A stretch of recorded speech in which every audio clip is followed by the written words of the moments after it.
Welcome, and thank you for joining us for today's DealerOn webinar, 5 Essential Steps to CRM Awesomeness. My name is Eliana Raggio, and I'll be your moderator today. And today's webinar is being presented by DealerOn. For anyone who isn't familiar with DealerOn, we're an award-winning website development company and digital agency, best known for our amazing SEO, the best customer service, and the highest converting website designs in the industry, including the award-winning Chameleon responsive website platform.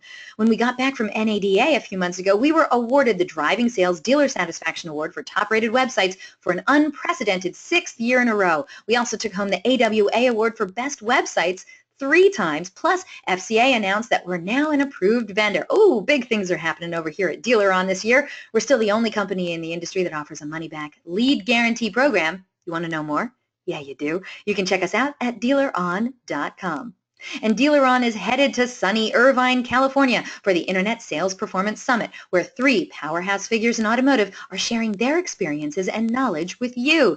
David Kane, Corey Mosley, and Jennifer Suzuki are hosting the amazing conference to help dealers get the most out of their digital side. Now, DealerOn's Sean Rains, also known as The Hare, is a featured speaker at this show. He'll be talking about the impact of search engines on your dealership. So don't miss this one, guys. You can check out isps2017.com for more information.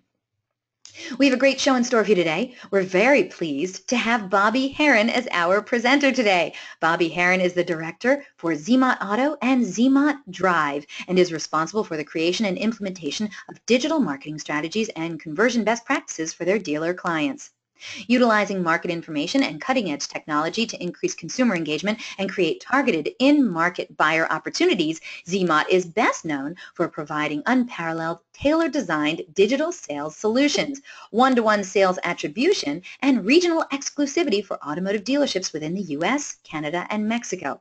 Bobbie has spent over 16 years enjoying a diverse automotive career and various responsibilities within a retail dealership, including general manager, before coming to ZMOT. Bobbie now focuses her time on assisting dealers nationwide in increasing their ROI in every department through consulting efforts. She's a very popular presenter at numerous conferences, including Digital Dealer, Women in Automotive, and Driving Sales, a guest lecturer at Northwood University, and a named winner of the 2015 Automotive News 40 Under 40. Yeah, Bobbie can be reached at bherron@zmotauto.com. And by the way, Bobbie is going to be presenting at the upcoming 3rd Annual Women in Automotive Conference. This amazing event is July 9th through the 11th in Orlando, Florida. It's going to be focused on training and retaining women in our industry to improve their skills, advance their careers, and finding the highest level of success. So if you want to make your way to Orlando in a couple weeks, well, we'd love to see you. I'm going to be there too. I'm the MC for this fine event. So to find out more about the Women in Automotive Conference, please visit womeninautomotive.com. Boy, oh boy, we hope to see you there. And during this presentation, if you have any questions, please use the question feature located on the corner of your screen to submit them. At the end of the presentation, we'll answer those questions of general interest. If we're unable to get to your question live, we're going to try to respond by email later today. Don't forget, a link to download a copy of this webinar recording will also be emailed to you later today for your reference, and feel free to share it with your friends and colleagues.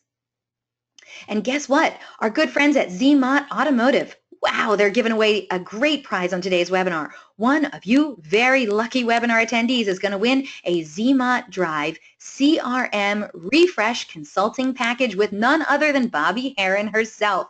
This CRM Refresh Consulting Package includes a full CRM audit, 3 calls between Bobbie and the dealership, that's the audit review, implementation and roadmap, and then the final sign-off, and foundational fixes as well as the top 5 action items for improved processes being built and put right into your dealer's CRM.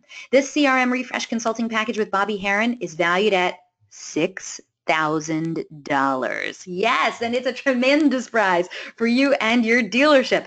Now, rule is you have to be on the live broadcast to score this amazing giveaway, though, so stay tuned, and who knows, you might be the one walking away with this awesome prize today. Also, at the conclusion of this webinar, you're going to get a short survey, so fill it out because we're always looking for quality feedback from our audience. We want your opinion to be heard. And hey, do you tweet much? We hope you do. We'd love to see what you have to say about today's presentation, so tag us in it. You can use hashtag DealerOnWebby. I'm at Eliana Raggio. You can also hit up Bobbie Herron at Sign on the Line. We look forward to seeing what you're saying. All right, everyone, let's get started. Let's learn about The 5 essential steps to CRM awesomeness. Bobbie Herron, it's a great day when I know I got girl power in the house with you, Bobbie Herron. Thank you so much for being here. Thank you, Eliana. I am so excited to talk about this topic. It is something that is so underutilized within each dealership, and a lot of the times it's not a doing problem, it's a knowing problem, right? Maybe it is. Or maybe it's a setup problem, I guess. We don't really know until we get into this. And I know you have a lot to get to today. So I'm just going to step out of your way and you roll with it. And by the way, audience, she talks really fast. So take great notes. Go. I do talk really fast, and we're going to cover a lot today. So please, please, please ask questions as we go. Write them down. Reach out to me. Whatever it is that you want to do to get them answered. If you miss something I say, don't worry. I'll have a conversation with you. Today we're going to cover a couple of objectives. We're going to talk about how to identify the obstacles stopping CRM usage in the dealership. We're going to spend a little bit of time on that because excuses are exactly that. They're excuses, right? Do you have the right CRM in the first place? I hear that all the time from my consulting clients, when I'm at conferences, when I'm watching through forums. I don't have the right CRM. You probably do. You might not. We'll know here shortly. How do you audit it? How do you build a roadmap? Do you have an employee exit policy? We've got a couple things to cover here, so let's get started. All right. So first, let's talk about the big elephant in the room. I don't sell a CRM, okay? That's not a thing. I'm not a CRM salesperson. I'm not trying to sell anything that has to do with CRM, but I do believe in the value of it. So I'll make sure I get that out of the way right out of the gate. But I do fix them. That's something I do for my clients, and it's the information that I'm going to give you guys today. All right. So, Eliana, let's just take it right off with a poll question. I think that's a great idea. Audience, we got 4 big poll questions coming your way today. But right now, Bobbie would like to know which CRM you're currently using at your dealership. So hopefully it's listed here. If it's not, well, we have that last option as well. So please select one of the following options. Do you use VIN Solutions, Dealer Socket, eLead One, ProMax, or some other CRM? Once we get a majority of the votes in, we're going to close the poll and share the results. Now, while she can't go over how every CRM is set up, she's going to be giving you the basics. So does she know all of these? Yes, but we only have an hour or so to talk about all this stuff. So obviously we can't hit every single setting and every single kind of CRM, but you're going to take away the knowledge that you're going to gain today and go back and make sure you can get those same results with your own CRM. All right, votes are coming in nice and hot. Thank you so much, audience. Let's give you a few more seconds to answer those questions. And which CRM are you currently using at your dealership? And by the way, what Bobbie said goes. You got a question? Send it in. We're going to be getting to the Q&A session at the end of this hour. We want to help you reach CRM Nirvana. All right, Bobbie, you ready for this? I'm going to close this and share the results. Yes. Oh my goodness, votes are still coming in. All right, here we go. Thank you, audience, for your votes. Okay, let's see what we got here. 32%, that's the majority of today's audience, say they use VIN Solutions. Only 14% say they use Dealer Socket. 23%, so a nice, almost a quarter of today's audience, say they use eLead. Only 2% use ProMax. And then we got a nice big chunk of people who say they use other. That's 29%, so almost a third of today's audience aren't using any of those. They're using something else entirely. Bobbie, does that help you out? Absolutely. So the reason that we asked this poll question was so that as we're using terminology through this webinar, it makes sense. One CRM will call something, say, a task, for example, and one will call it an opportunity, right? So we want to make sure that the terminology I'm using makes sense for you. If I say something and you're like, wait, what does that mean inside of my CRM? Ask the question. Let's talk about it. Right. But based on our user audience, we have got a great idea of what we need to focus on today. Ready, let's do it. Right, super excited. All right, so let's talk real quick first about the importance of a CRM, right? We all know it's important. If you didn't think it was important, you wouldn't be on this call with me today. The average CRM cost is $3,000 a month. Now you might think to yourself, holy cow, we pay $625. That's not really a thing, guys. But if you're thinking that to yourself, that's okay. Figure your math the way that you want to figure it. But the average is $3,000. You figure 12 months in a year, that's 36 grand, and the average time spent on a CRM with one CRM before changing is somewhere right around 3 years. That's a lot of money. Let's round it up and say, it's 120 grand. Obviously, it's a little bit less than that, but $120,000 over the course of a contract, and we still do things like not buy in and be a part of it. So here's something I hear all the time when I'm in stores fixing their CRMs or chatting with them. Does your CRM suck, right? Now, if you've been on a webinar or you see me on stage, you know that I don't sugarcoat things. That's not something that I do. So if your feelings are hurt easily, take a deep breath, because this is not going to be an easy run. But do we suck or does our CRM, right? That's going to be a big part of it. So to kick everything off, let's talk about perception versus reality and stop making excuses. And what do the excuses really mean that you hear in your store? Now, this could be things you're hearing from managers. Maybe you're making these excuses yourself. Maybe it's a salesperson. It doesn't matter. What happens when somebody makes an excuse is it's either a knowing problem or a doing problem. So let's talk about that. I need a new CRM. Do you? I can tell you that I read in forums all the time. I answer these calls and people say, I need a new CRM. Mine doesn't work. It's not doing this. It's not doing that. Is it really the CRM? Is the technology that's there that you have at your fingertips the problem? Or is it the setup of the system? Is it the refresh of the system, right? Do you really need one? Stop going into forums and saying, I need a new CRM. What should I be on? Instead, what you should be saying is, here's the challenge that I'm having with my CRM, and this is the problem that I'm trying to solve. You see, the way that we ask a question changes everything for the answer. If I just say, I hate my CRM, I need a new one, the response is always going to be, what CRM? Oh, I'm on this one. Oh, yeah, I don't like that one either. That doesn't solve a problem. That's a complaint. Don't come with a complaint without a solution. Instead, say things like, you know, my CRM is really frustrating for me because when I use my mobile scanner or when I try to upload somebody, it takes forever. Okay, how's your Wi-Fi? Is it a problem with the settings that you have? Really, if you have said to yourself or anybody in the store that you need a new CRM anytime in the last 3 months, you should be creating a list of the reasons why and trying to solve those, not the frustrations that you're having.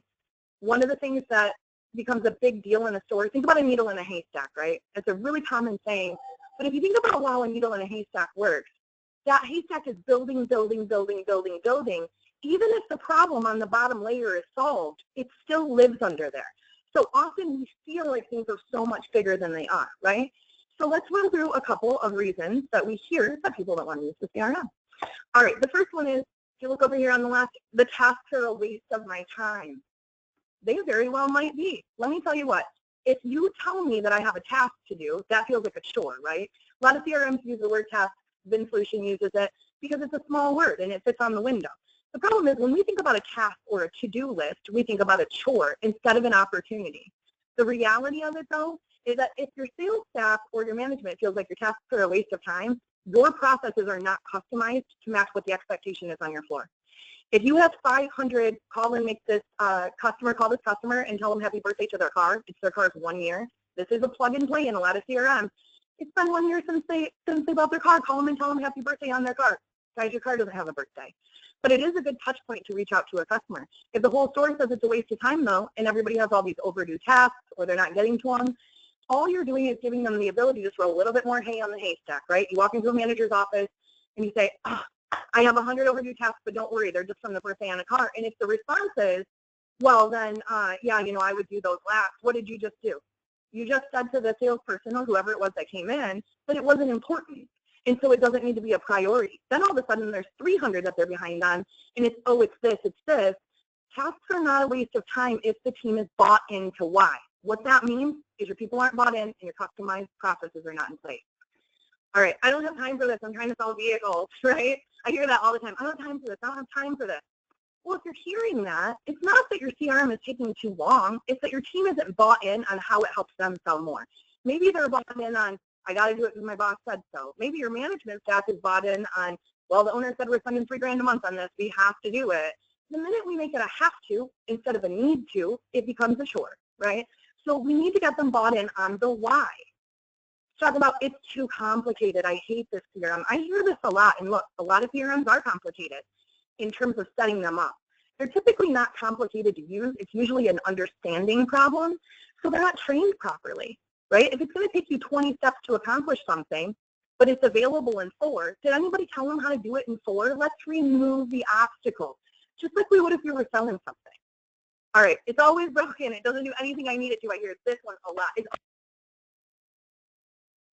What are your ticket numbers for this year? Sorry. What are your ticket numbers that you've sent in this month? What have you done about it? Did you send in a ticket or call somebody and then answer the phone when they called you back? And if you did do those things, what did you do to check on them? You see, because if we think that something always feels broken or it always seems to be a problem, then we don't want to use it. The problems stack up. That doesn't mean that your CRM is already broken. Now, I will not contest that this does happen. Do servers fail? Does it usually always feel like it's the last day of the month? It's not always the last day of the month, guys. It feels that way because that's the day you're busy and can't get in. and then it becomes a problem. This isn't a common occurrence anymore as much as it used to be. A couple of years ago, you would see this happen like 10, 20 times a month, right? And seriously, it was that awful. But here's the real deal. CRMs, almost all of the major players have replaced 3, 4, 5, 6, 7 different products. So you feel 3, 4, 5, 6, 7 different breaks. It's not that your CRM is already broken. If the server goes down, that's the thing. But let's say it's a break in your system. You say, oh, my CRM won't push to DealerTrack, or my CRM won't push to Route 1. Is that broken? Did you call it in? Did we fix it? When we let it stack, it definitely doesn't work.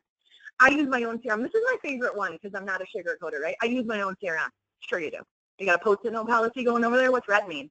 Okay? You cannot tell me that you remember every customer that comes into your store, right? If somebody came in 4 weeks ago looking for let's say they're looking for a Dodge Avenger and it's a specific year, when that car hits the lot, your CRM is designed to act like your assistant and let you know before anybody else knows it's there. Guys, if you're selling or if you've ever sold, we used to do things like throw the car keys on the roof, park the car 3 blocks away because it was a fresh car and it was going to be super hot. But if you use your CRM properly and you tell the CRM that you need to know when that car comes in, it tells you. That doesn't happen if you're using your own quote-unquote CRM, right? That's not a thing. It doesn't exist. If it's not in there, it doesn't exist. This is just a babysitter for management. Well, sometimes, but it's not just a babysitter for management. Does it give us reporting? Does it tell us what's happening? Absolutely. But if your team is telling you that it's just a babysitter for management, if this is the excuse that you're hearing, they are not bought in. They think it's Big Brother, and they don't know why it works for them. Unfortunately, that happens a lot. CRM trainers come in, and they teach you how to use the product, but not how to solve the problems that the product solves. That's something I do for a lot of my clients, right? And I know most of you know these things, and you're rolling your eyes right now, and you're like, oh, I heard that yesterday. It's important that we spend a little bit of time and cover it, though, because when you hear it, and you've heard it 100 times, you roll your eyes and you think, okay, well, I hear that all the time, but you need to understand the why. So we're about to get into a whole bunch of stuff. Eliana, let's ask another question real quick. Another poll question on the screen now. We want to know, how long have you been on your current CRM? Not how long have you been using a CRM. The current one that you're using now. How long have you been on your current CRM? How much experience do you have with that particular CRM? Please select one of the following. Is it less than a year? From 1 to 2 years? 2 to 5 years? Is it more than 5 years? Or oof, way too long, I have no idea, I don't remember any of those answers? You pick the last one, okay? Now we're already starting to get some questions in from the audience. Thank you. Awesome. Send those questions in.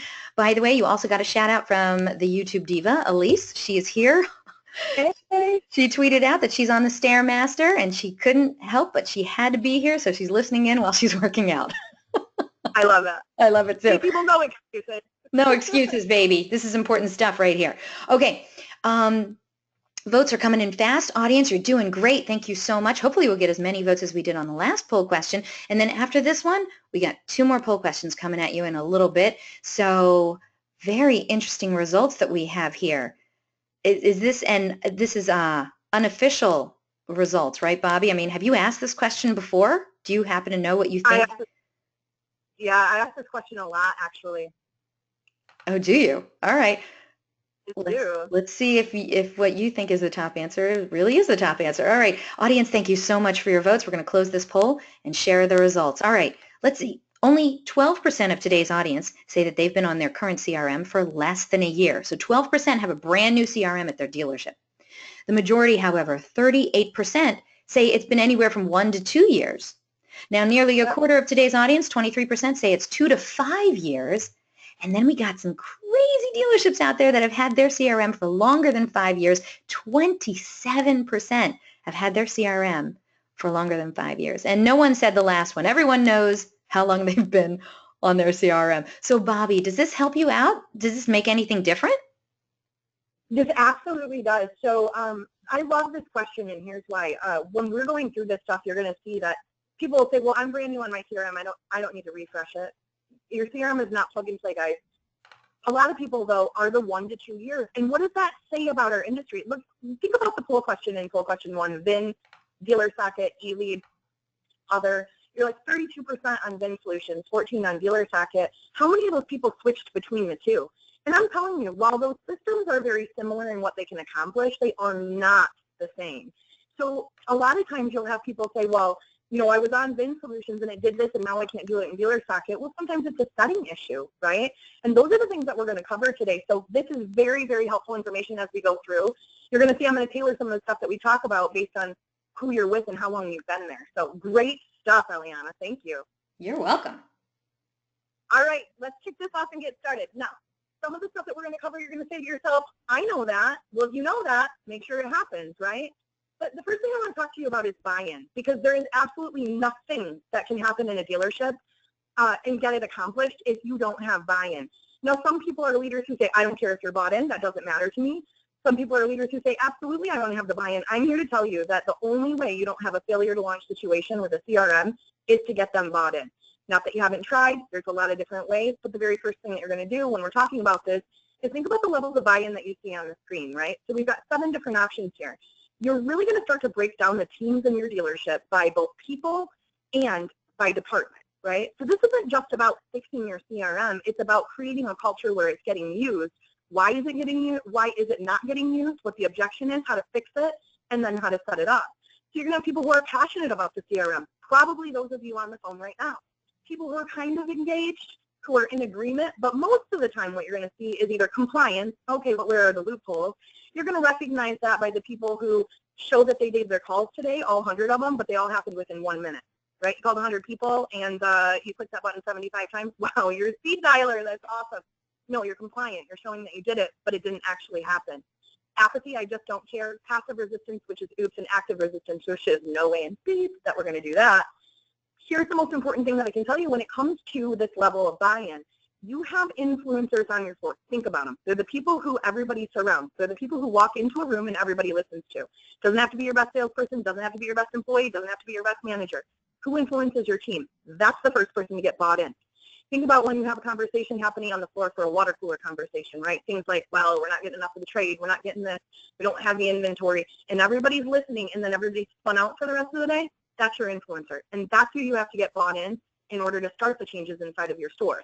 So one of the first things you're going to do, create a levels of buy-in checklist and find out who lives in what category so that you can raise them up. How do you do that, right? Great, Bobbie, we know that. How do we get it done? So step 1 for creating buy-in inside of your CRM, and remember all of these things that we're going to talk about are extremely important. The reason that you have to do this before you do all the work inside of the CRM is if you do all the work and then you don't get the buy-in, the work won't matter because it won't get done.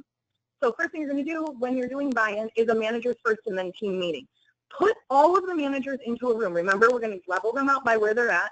Have a manager's meeting about the buy-in in the CRM. This is the challenge and success session. This is not an event session. So be very clear in the beginning that if you're going to bring a problem, you need to bring a solution, right? Otherwise, you're going to get rapid fire of 50 different things that are wrong. After you've done this with the managers, you're going to do it with the teams. Here's the thing. People like to feel like they're valued, and they want to have an input and a say on what they're doing. And if people feel like you value their opinion, they will work harder and buy in faster than any other time. The key to that is letting them be involved. Have that conversation. Now, here's where I caution you. Do you put a team full of people who are passionate in with the ones that don't care? No, you do not. We are talking about little 1-hour meetings. These are not long things that need to be done. Separate them out, put them together, have the challenge success session. Do an anonymous employee survey, right? Some people aren't going to tell you what they think. They're not going to be honest with you. Do a survey monkey. There's 50 different survey things you can put out there where they don't know, and have them be very honest with you. Have them give you solutions and workarounds. Ask them what they want it to do that it's not doing now. Chances are it probably can. You just might not know how to do it. Hear them, okay? What is the knowing problem and what is the doing problem? If I have a knowing problem and I don't know how to create what, let's use in VIN Solutions, for example, a wish list. We talked about that trade-in that comes in. Let's tell our assistant, the CRM, we're going to call this assistant from here on out. Let's tell her that we need to know when that car comes in. Well, that's great if I know it can do it, but do I know how to do it? Why am I not doing it? Create a buy-in roadmap. This comes after you've done these 3 things. Now we're going to re-level the people where they are, and we're going to establish where they're at. Our goal is to get everybody to a point where they're above compliant. That doesn't happen overnight, guys. None of this stuff does. When I talk about roadmaps throughout this presentation, what I'm talking about is exactly that, a roadmap. We don't have teleporters. So if I want to go to Atlanta for the weekend, I can't get in my teleporter and hop there. I have to roadmap out what's going to happen. When am I going to the airport? How am I getting there? When am I getting on the plane? What time is that at? Where's my layover? When am I getting off the plane? While that sounds very simple, your body works on autopilot a lot of the time. So when I book a flight, I just know an hour before that I need to be there. I'm TSA pre-check, so it doesn't take long. But I know I have to be there an hour before. I autopilot the rest of it because it's become a conditioned habit. You can't do that in this. You have to break it out. Have a monthly meeting. Who's your CRM champion in your store? And please don't say it's the person who knows how to use the computer or Excel, because that's not solid, okay? You need to have a monthly meeting, and I get it, we're all meetinged out. These don't have to be long things, but these are important in the beginning. Who is responsible for making sure that everything is set up correctly in the CRM? And I don't mean making the decision, I mean implementing it. Who's talking to the CRM champions at the CRM company? Who's talking to your performance manager there, right? Create a suggestion and support policy. Think about one of those old boxes that you dropped a suggestion in, and you know these are going to be funny in a dealership. Some of them will be serious. Maybe it goes into an email, but people like to be anonymous, and let them make suggestions for you. So we're thinking back to what did we do in Challenge and Success?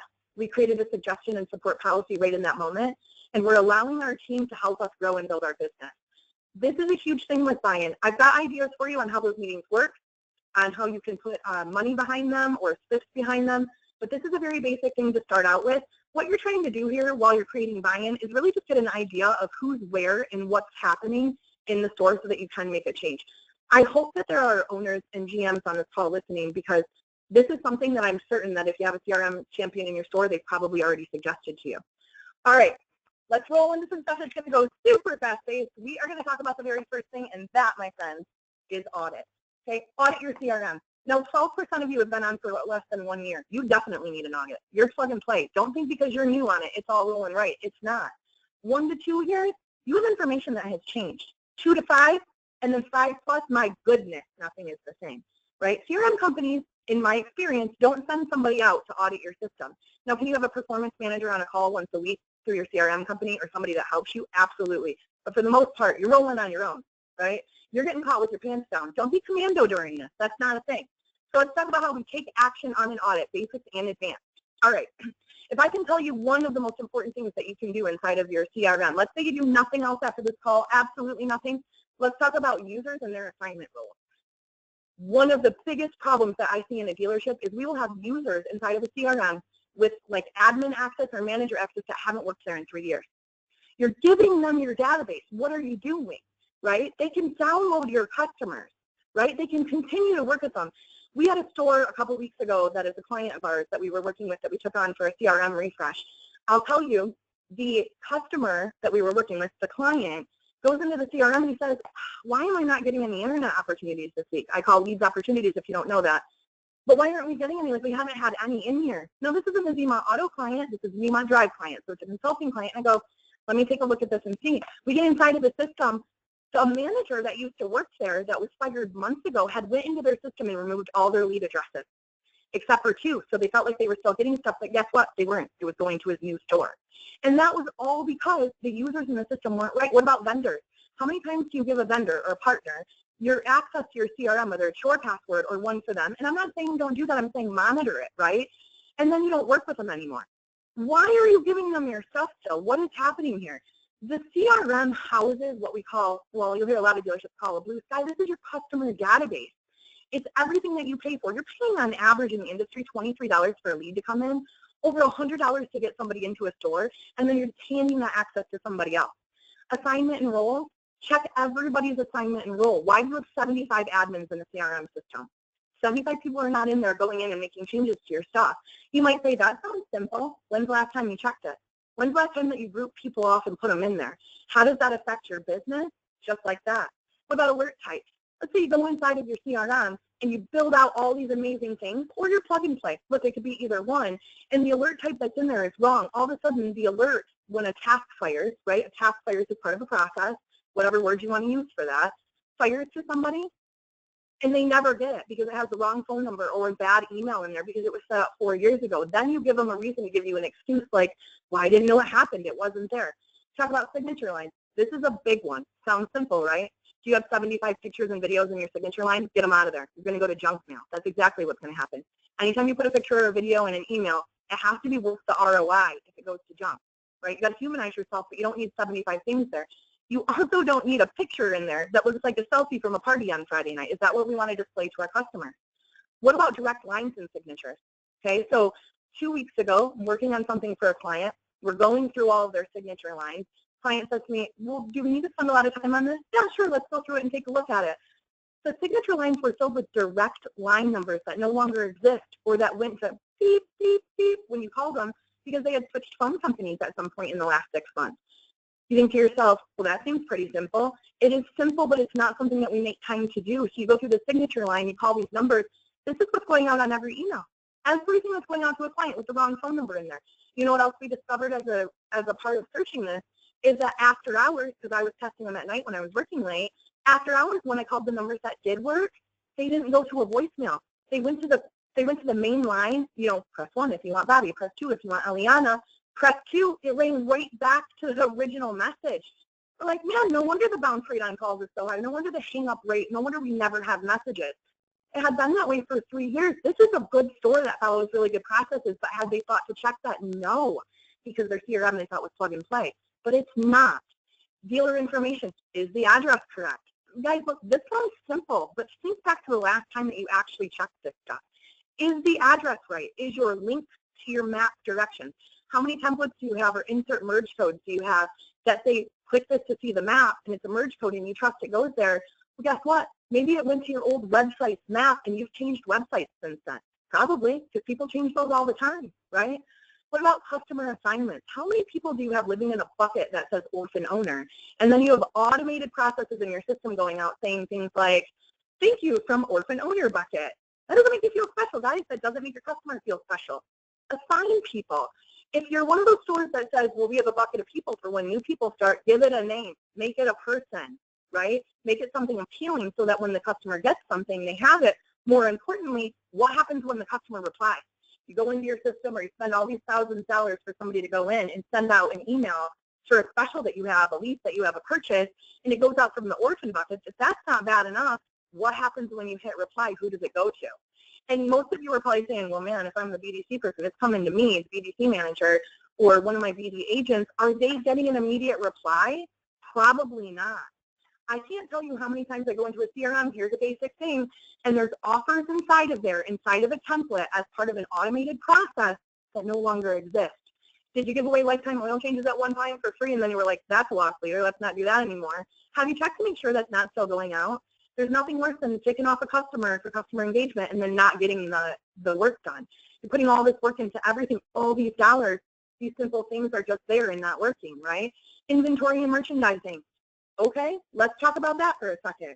If you have your inventory feed coming into or out of your CRM into anywhere, have you checked it to make sure that it's current? Because a lot of the companies now are using a third party, so you have everything come into your CRM, touch a third party, and then touch your website, right? Let's say you're using HomeNet, for example. All of a sudden, you go in to look, and you've got different pricing on 5 different sites, and you're like, oh, it's the vendor. Is it the vendor, or is your feed jacked up? Do you have a feed map sitting somewhere? What about merchandising, right? You don't think of that as part of your CRM all the time. You think, well, that's the used car manager or whoever handles that.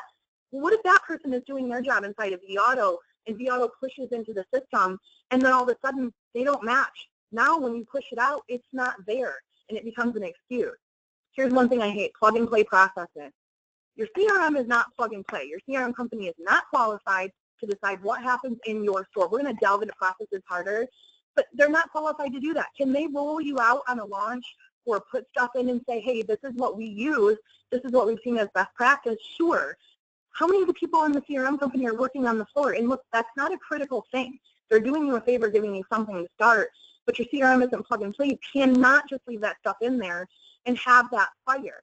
They don't know when you need to contact somebody. That's so generic that it doesn't cause engagement. Your CRM is not something you work for. It works for you, but it only works for you if you put the work in. What about analyzing breaks? VinSolution has a button inside of their process that's called Analyze Processes. It analyzes breaks. Each CRM has their own way of doing this. So whichever one you're on, that's what you're going to want to look at. It's a button you click, guys, and it tells you what's broken in the processes. Was a template that was set to auto send broken, right? Do you have a user assigned to a process that doesn't work there anymore? It happens every single day, right? Those are the basics of it. The most important thing you're going to take from this entire webinar, if you take nothing else, Make sure nobody's downloading your customers. Make sure they're not sending anything out to them. Make sure they haven't stopped your leads or aren't jacking with you. There are bad people in this world, guys. There's good ones too, and it's usually the ones that you didn't think were going to do it. Make sure you do that.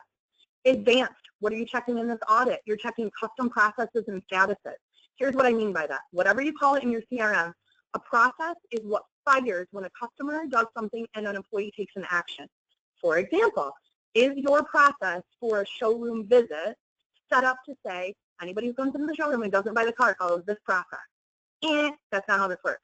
That's plug and play. What about if it said, everybody that comes into the showroom that doesn't buy a vehicle that took a TO follows this one, or took a demo follows this one, or didn't get in a demo follows this one? We don't have conversations with people the way that we need to when we talk to them in a CRM. We have conversations with people the way that's easiest for us. But you don't talk to people like that in real life, right? If I call you after you visit me in the showroom and you took a demo, I can reference that conversation.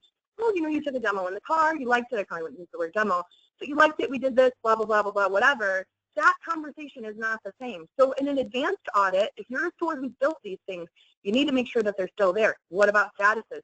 Same thing. What's the status? Status is what's happening with the customer right now, right? What changed? Did they take the demo? Did they take the TO? Did they tell you they were going to Florida for the summer or for the winter, and now you need to not call them for 3 months? The reason that your salespeople are complaining about having tasks that don't matter is because of those things, those processes. Road to the sale. This is called something different in each CRM, right? But what happens during the road to the sale when somebody comes in is different than what happens in your CRM. I'm not saying put 15 steps for your road to the sale in there. Actually, I would tell you that that's an old, outdated policy anyways, using 15 steps to the sale, but that's a different conversation. What I'm saying is when you close a showroom visit or when you shut it down, do you have something in the system, right, set up, check a box, mark a button, that tells your assistant to change the process or the status? That's an advanced thing. What about third-party integration? Who are you integrated with?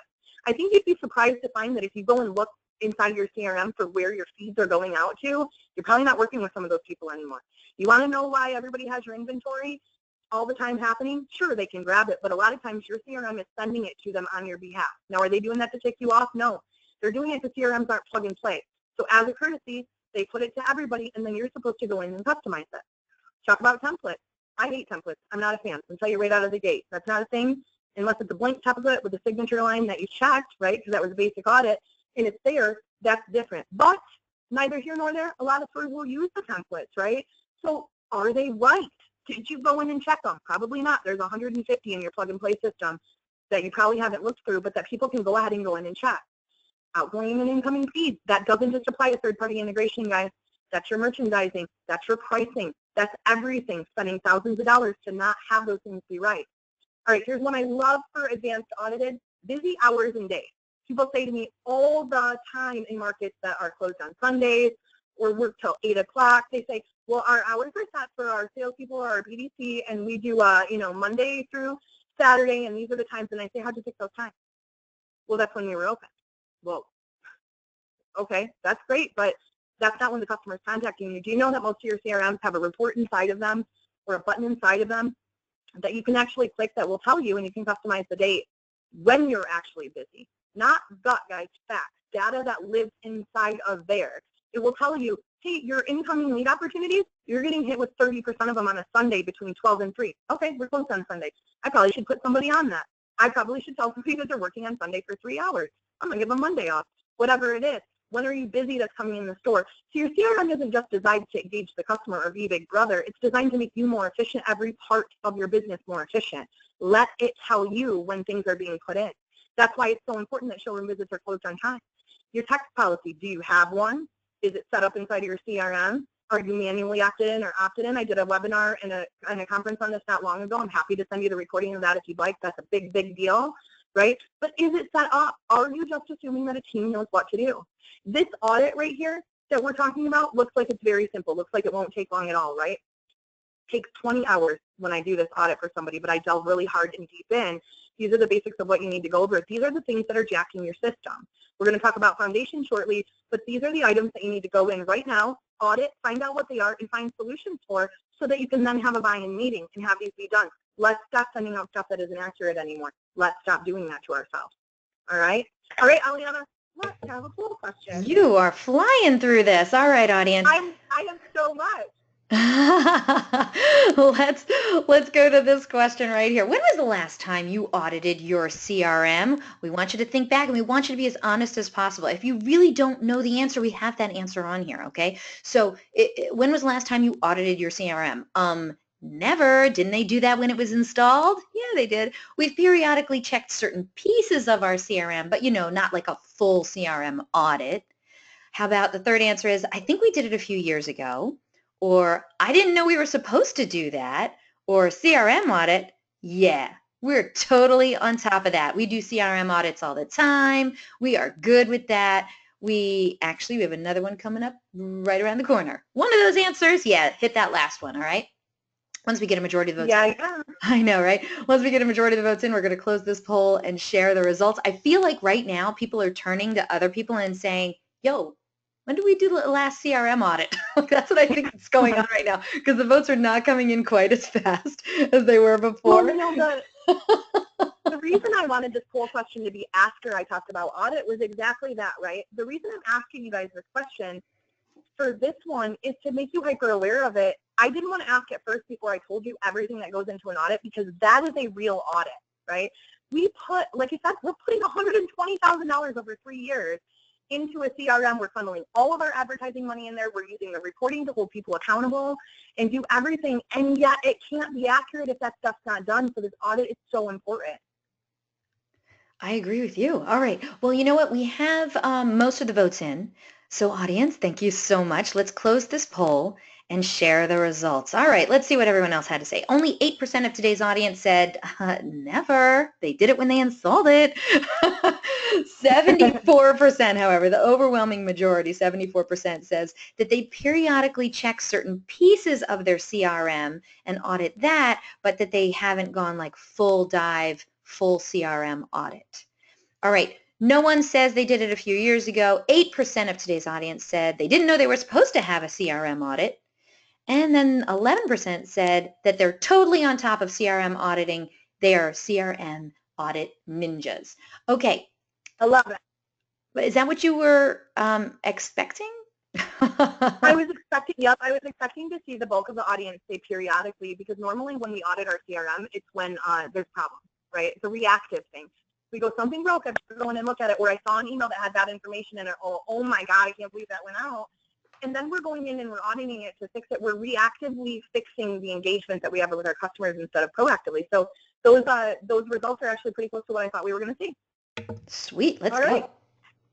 Yeah, so let's talk about where do you start? You start at start. So what happens now? You've had a buy-in meeting, you've talked to people, and you might be listening to me going, I'm not having a buy-in meeting. They are not going to buy in. You better get them bought in, guys. You have to do it. You might be saying to yourself, I did this audit, and oh my God, I have like 5 pages of work to do in here. This is going to be crazy. Where do I even start, right? Where do I go? This is what I'm talking about with the roadmap, okay? Start at start. Here's where you've got to go from here. You have to get that part done, and then you have to build out what your plan is. What's the most important things that you can do? You're going to start at the foundation. I want you to think of your CRM as a house, okay? Your CRM is like a house that you're building.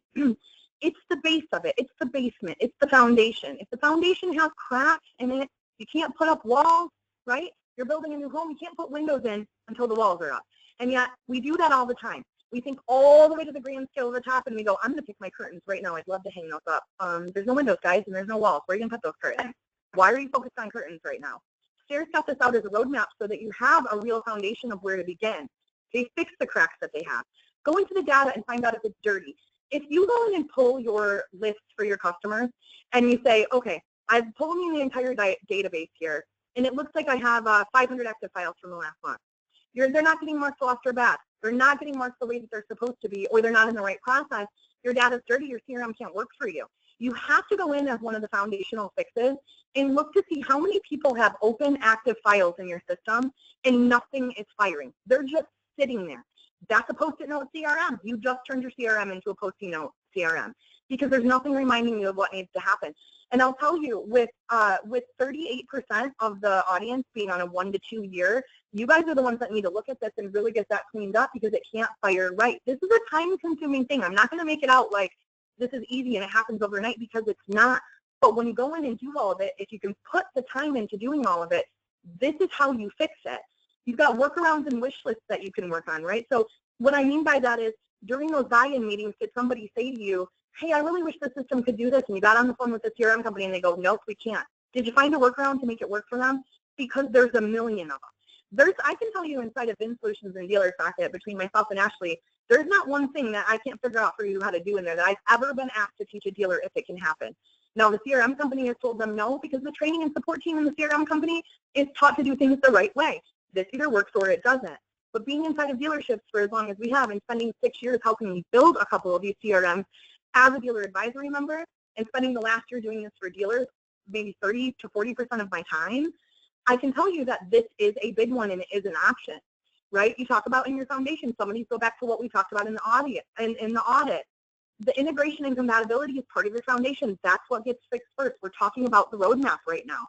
Do you have a usage policy and customer ownership? This is a big one, guys. I'm a big believer that if it's not in the CRM, it doesn't count, and I don't care if a customer bought something from you 3 years ago. That's not your customer, okay? If it was your customer, they wouldn't be sending in an opportunity or walking in the dealership and not asking for you. They were your customer 3 years ago. If they're your customer, you'll get asked for, or they'll come in, or you'll know that they have a vehicle that they're looking at right now. So the problem is, who does it belong to, right? And I say this because of simple things like split salespeople on files. Is your CRM set up to say that if a customer belongs to me, Eliana, you can't see it when you come into the dealership. You're the other salesperson. You can't see any of the file. Now I got to create a new file. Now I got a messy CRM, right? Now I can't see it. If I'm a split sales rep, can I see it? Is the setting set up to let me do that? Because if not, guess what happens? A new file gets made, and then boom, all of a sudden you have 100 of them to merge, and there's nothing happening there, and your data is dirty again. There needs to be a policy for what your CRM is. Is it getting used? Is it used every day? Are they allowed to check out of the store without having it? Do managers back that up? Is the manager finishing all their tasks? Because look, guys, we got to lead by example. Who owns what? This is part of your foundation. You can see these are things that we just talked about in the audit, but that you take from the buy-in meeting. The managers need to decide together how long somebody owns somebody. If I have a customer in the system that I put in a month ago, do I still own them today if I haven't contacted them all? What if they come in? These are items that you have to have. Now, I've done webinars on lead handling. I've done webinars on texting. I've done webinars on customer service. I'm happy to send them to you. Just request them. They were through DealerOn. You can even find them on the website so that you can watch them and build these things out if you need help with that buy-in. This is my biggest pet peeve when it comes to the foundation of your CRM. Stop customizing it to other people's stores. Stop saying online. Stop saying in person, hey, what do you use for your internet process? Can I get that? And then just copying in it. Is your team going to be bought in if they didn't build it, right? If a showroom visit occurs and you copy somebody else's process and then you just expect that when those tasks fire to a salesperson and they do it, somebody's holding them accountable, I promise you've got overdue tasks and things that aren't getting done. Because although it's great to have a best practice guideline, it's a guideline. Your market is not the same as other people's, right? What works in one store doesn't work in the other. This is a huge problem in CRMs. We set stuff up and we go, well, I put best practice in there. Why aren't you following it? Or why isn't somebody following it? 1, you didn't get them bought in. 2, you didn't give them a voice. And 3, you're using somebody else's best practice so they didn't help create it. Sounds simple? When's the last time you guys had a meeting like that? When's the last time you let them customize it? I'm not going to do a poll question for it, but I bet it's been a while, if at all, right? Mobile is your friend. This is foundational, guys. If you have a CRM that has a mobile app, which most of you do, why isn't it downloaded onto everybody's phone, and why isn't everybody using it, including you, in every moment, right? Mobile is our world now. If you're out on the lot with a customer, do you have your CRM set up to scan driver's licenses, right? Some of you are paying for that product inside of your CRM. Some of you are not. Some of you have it for free. Get it. And ask for it on beta. If you're not paying for it and you don't have it right now, do not be afraid to pick up the phone and call your CRM company and say, I want to try this. Can I get it free for a month? Can you let me try it so I can create buy-in? Don't just go pay for it. But if you've got a driver's license scanner app and the settings are set right, imagine what it feels like. You all hear all the time how people want to be in and out of the store in less than an hour, and we know how impossible that can be, right? But that's because we're not using our CRM to the next step. If I meet you out on the lot as a customer and I scan your driver's license in through my phone into the CRM, now I can go to the next step, and guess what? The desk manager knows that somebody's on the lot. What about, imagine this, guys, what about if I walk over to the trade-in, scan the VIN on the trade-in, and it comes into my CRM, and my process is set to fire that it alerts the used car manager or the appraiser right now, and it goes boom, boom, boom. Bobbie is out on the lot. She has a customer. Here's the trade-in. Now, while I'm test driving with the customer or having a conversation on the lot, the used car manager can actually go out and do the appraisal. Boom. Now, does that mean that I'm saying shut down communication between you and the appraisal manager and the salesperson? No, I'm not, right? or in the customer? No, I'm not. What I'm saying to you is now the used car manager who has 5 things going on his desk finds himself with 5 minutes while you're out on a drive. He can go out and do the actual appraisal. And when you get back and have the conversation about, hey, what do you know about this? Or did you see this? Or hey, we got to talk about this. He's already done his part. You don't want to wait 45 minutes for the used car manager? Use the mobile scanner. You don't want the customer to be there for more than an hour? Cut down on the things that work. But look, I'm not talking to you about a process in your store right now. I'm talking to you about your settings and inside your CRM. That has to be set up right for that process to work. See how they go hand in hand? Conversation with the used car manager for buy-in, conversation with the salesperson. Now we're giving great customer service. The settings are set up right. It's coming in. They're bought in. Boom. Everything just got more efficient. That's how all of these things work. That's why we're doing that. So that's something I really want you guys to think about. Now, look, I'm giving you a lot of stuff here, and it's pretty overall, like you're going to think it's kind of generalized. What I'm going to tell you is I'm going to give every one of you that are on here a free audit if you want one, right? If you don't know, when we're going over this, because it's so general and it's so much, if you're saying to yourself, oh my God, she talks so fast and there's so much here and God, it's going to be so much work. Look, I'm going to shoot you an email tomorrow with an offer to help you do this audit, okay? I'm going to do the top 5 things for you and I'm going to show you how to find the rest. And I'll even have a phone conversation with you, a 15-minute phone conversation with you to help you build what your roadmap is. There's no obligation. There's no catch. There's nothing there. I do this for a living. You don't want to do it? Hire me. But you don't have to. You can actually do all this stuff in your store, and I will talk you through it. You will get that offer tomorrow. It does expire next Friday. I've blocked off next week to do this for you guys so that as we're going through this, I can address this on a deeper level with the CRM that you're actually using. Bobbie, that is really, really generous. Oh my gosh, that's amazing. I am telling you, Eliana, when I go into a store, and I consult for dealers on everything from service to sales to process to hiring. I mean, everything. That's my background. The number one thing I tell dealers when I come into their store for the first time is, let's audit your CRM. Like right now, let's fix it. Because everything that happens in your store flows through it. And everything that happens through it flows back. And if they're not one team, if your CRM isn't a member of your team, you are losing money. Nothing I told you so far costs anything. Everything has to be broken down, but it's huge. And it's one of those things that I've seen it happen so many times. I did a CRM audit for a refresh. I call it a refresh when we redo it. A CRM refresh for a client a couple weeks ago, and she happens to be a good friend of mine too. And I went in and did it. She called me and sent me an email, which I love. I don't name my clients, so I won't give you her name unless she says I can, but I go in and update all this stuff, right? We have a real buy-in conversation. We go through everything together. Right. Now, I didn't go in and train their store at this point. We didn't change their processes in their store. We changed their processes in their CRM to match the expectation in the store. She sends me an email, oh my God, I don't know what you did, but our closing ratio is up 11%. Wait, what? And I was like, yeah, she called me. She says, our closing ratio is up 11%, Bobbie. How did you do that? We didn't change something in the store. Like, it didn't cost me anything. Like, we're still the same people.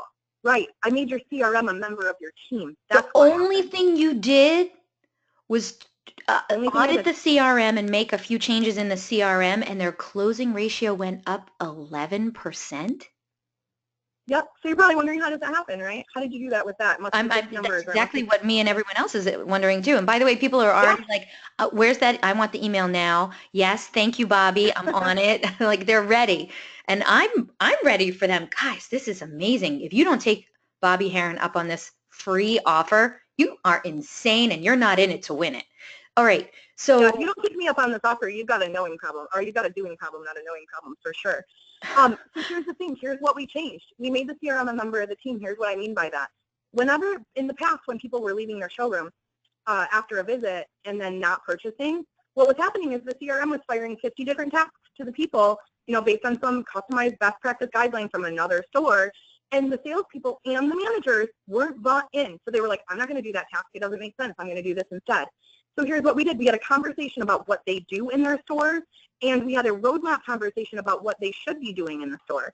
But we didn't go in and change what happened in the store, because you can't go in and change something overnight or it doesn't stick. That's not how life works. We are an impatient today group of industry, and so we're like, we want it today. We want it right now. We want to do this right this second. But here's the thing. We chunked that new process off into 4 quarters for a 1-year goal. Do I want it to happen tomorrow? Sure I do. But it's not realistic.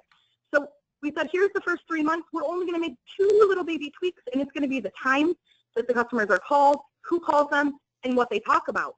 I matched that to the expectation in the store.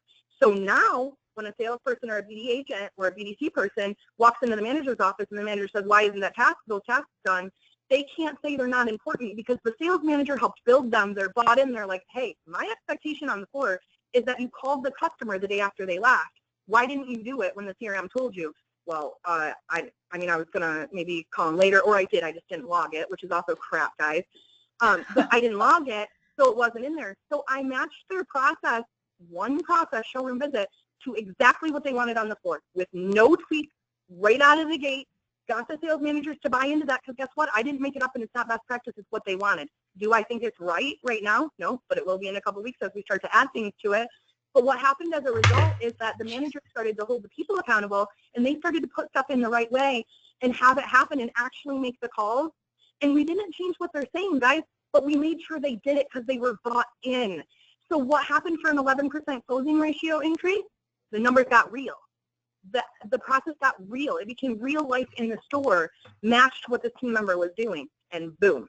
Now we've got real numbers. Now we can grow. Now I can go into the processes and I can say, okay, cool, this is awesome. We're up 11% on showroom visit closes. What about if we now go in and say exactly what we talked about in the beginning, this customer took a test drive, this customer didn't. Now we're going to build a process for two of them, right? It's not the overnight one, guys. It's a little bit down the ways in the roadmap, depending on how your buy-in and your audit goes, right? So maybe it's 3 months in. Now we're going to go in and split it out. Now our customer conversations are getting really real, right? Now we're having a process that follows exactly what that is. The CRM is not a babysitter. The CRM is your personal assistant that you hired when you took the job. And everything you're teaching it to do right now is their new hire training. You taught the CRM to be your new hire. But what happens when, let's say your CRM's name is Sally Sue. I'm gonna name her Sally Sue right now. Every time I ask a store Really? when I go Sally in, Sue? That's the name? Here's what I love. Every time I go into one of the dealerships and do this, we go through a training with their CRM, and I have them name their CRM and act it as an assistant. They always add like Sue or Mary Beth. It's always a girl. She's always like 24 with glasses and curly hair, super cute, listens really well. Shocker, right? And that's okay. I don't care how you think of your CRM, but you need to think about it as a person, because now Sally Sue knows what to do when a customer comes in and doesn't do a test drive. Well, when I hit a button in the CRM, it needs to tell Sally Sue. It needs to be me turning around saying, hey, Sally Sue, I know I told you to do this, but look, check this out. Here's a different step. This is what I want you to do. That's a lot in the setup, right? But that's not a lot in the process. The easier and more efficient this works, the more likely your people are to use it, that it's going to be accurate, and that it's going to engage the customer. So processes. Evaluate plug-in process plays immediately. Right now, guys, after your audit, like that needs to be after your foundation, one of your first things. This isn't plug and play. Match the process to the expectation. I just told you what I mean by that. What I mean is figure out where you're at and where you want to go. Build a roadmap to get there and chunk it off in little sectors. And for crying out loud, get some patience. I don't have any either, so I understand. It's not the easiest thing ever, right? Personalize the experience. That's what we're talking about with these like demo drives, things like that. Did the customer have a trade or didn't they? Let me ask you a question. How many times do you think you send out an email that says, we need your trade, to a customer that came into your showroom or called and they never wanted to get rid of their trade, and it's not a prospecting thing? Maybe they don't even have a trade. Maybe you're in a market where people ride buses. You don't look very smart when that happens, guys, and they know that it's automated. All right, which brings me to stop with all the email automation. This makes me crazy. I'll send you the webinar I did on that too.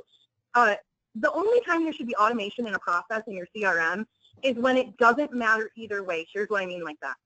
Customer bought a car from you. You've got a sold car process. Month 12, an automated email goes out from service that says, hey, we just wanted to remind you that we're here for you for your service needs. You may or may not need us right now, but here's some information on what's happening right now in our store. And here's a link to look at our coupons for this month or our specials. Okay? So whether the customer's home is or not doesn't matter. Whether they own the car or not still actually doesn't really matter, because they're going to have another car in the house and you can introduce service. That's an acceptable email automation. What's not acceptable email automation is anything else. Not in any other process should it be there. Unless it's a service close repair order process, which is a really good one that you put at the end of your roadmap. I love processes in there. But you're not supposed to have all that automation. And I'll guarantee you, if you go in and evaluate your processes, you have a ton of automation going on. And when's the last time you looked at that template? What are you even sending them? Are you sending them something that's engaging, or some like bullcrap thing that was put in as a plug and play, or that was a best practice? See how hard I'm trying not to swear? You've been really good about not swearing. I'm trying so hard not to swear here. You know what I wanted to call the CRM thing, and I posted it yesterday. And then lastly on this part, like keep it simple, stupid, or silly, or smiley, whatever you need to sugarcoat that with, but keep Sparky. it simple. Hey, don't overcomplicate it, right? If you have 50 things, ask your team this, okay? In Michigan, for example, where I live, we have a lot of people that go down to Florida for the winter time. So inside of CRMs here, one of the first things I say is we need a snowbird process. That's what we call them. We call them snowbirds, right? It doesn't matter how long I've been working with you. Doesn't matter if you've bought a million cars from me. If you're not going to be home in January, I'm not going to fire a task to you, to the salesperson, to try to get in touch with you for anything like that, right? Now, maybe there's an appointment touch point you want there, but you don't. That's why you have so many tasks and your people don't want to use it. That's why it's not personalized. To keep it simple, have a conversation and find out, ask your salespeople, your managers, your BDCs, say this. Say, hey, tell me, is there anything that you've noticed, like when you're on a customer file, are you getting a complaint or are you hearing something a lot that you're like, man, I don't know where to put it, right? I don't know, all these customers are going to Florida. Where do I put them? Do I leave them in internet lead or showroom visit, or like, what do I do with them? We build a process for it. Keep it simple and build that roadmap. I'm going through this really fast because the last time we did a webinar, somebody said, it went 2 hours. So that's why you're getting all this generalization, guys. If you're like, man, usually she's like 2 hours long. I'm trying not to do that to you. What I want you to look at, though, when you're building these processes and when you're going through them, and if you're saying to yourself, well, processes aren't my job, that goes to somebody else. Yes, they are your job.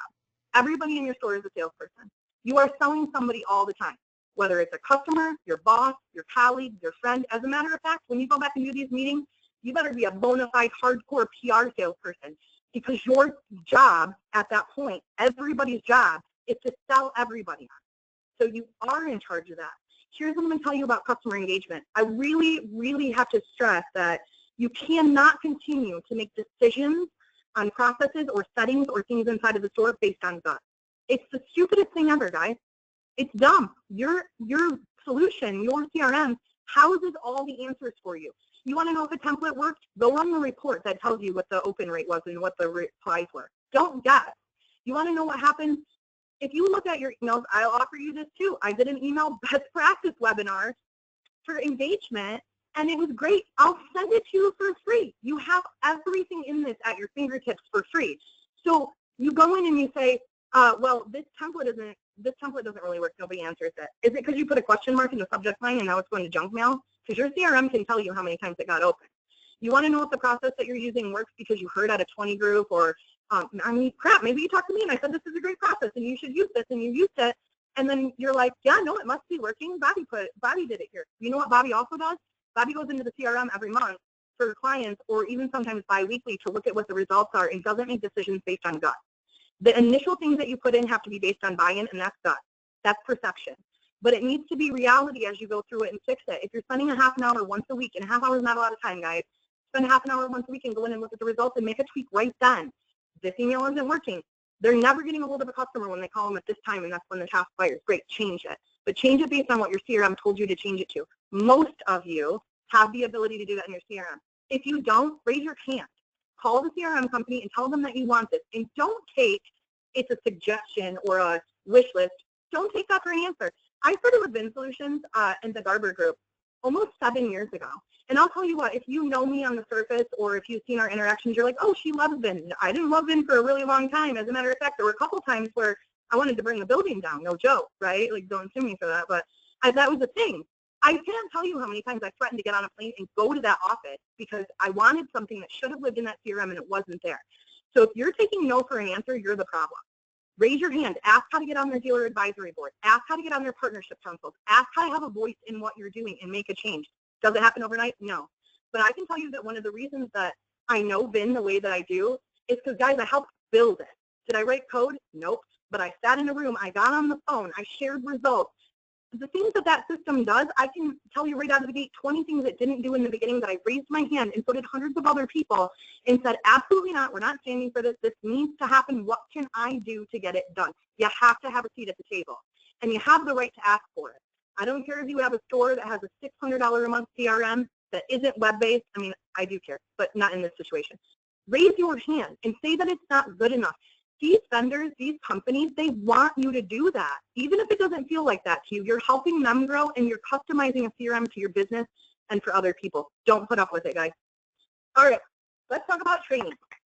everybody loves the topic of training. They're like, oh my God, more training. That's the thing. Yeah, well, if they're not using it, part of it's your fault, and here's why.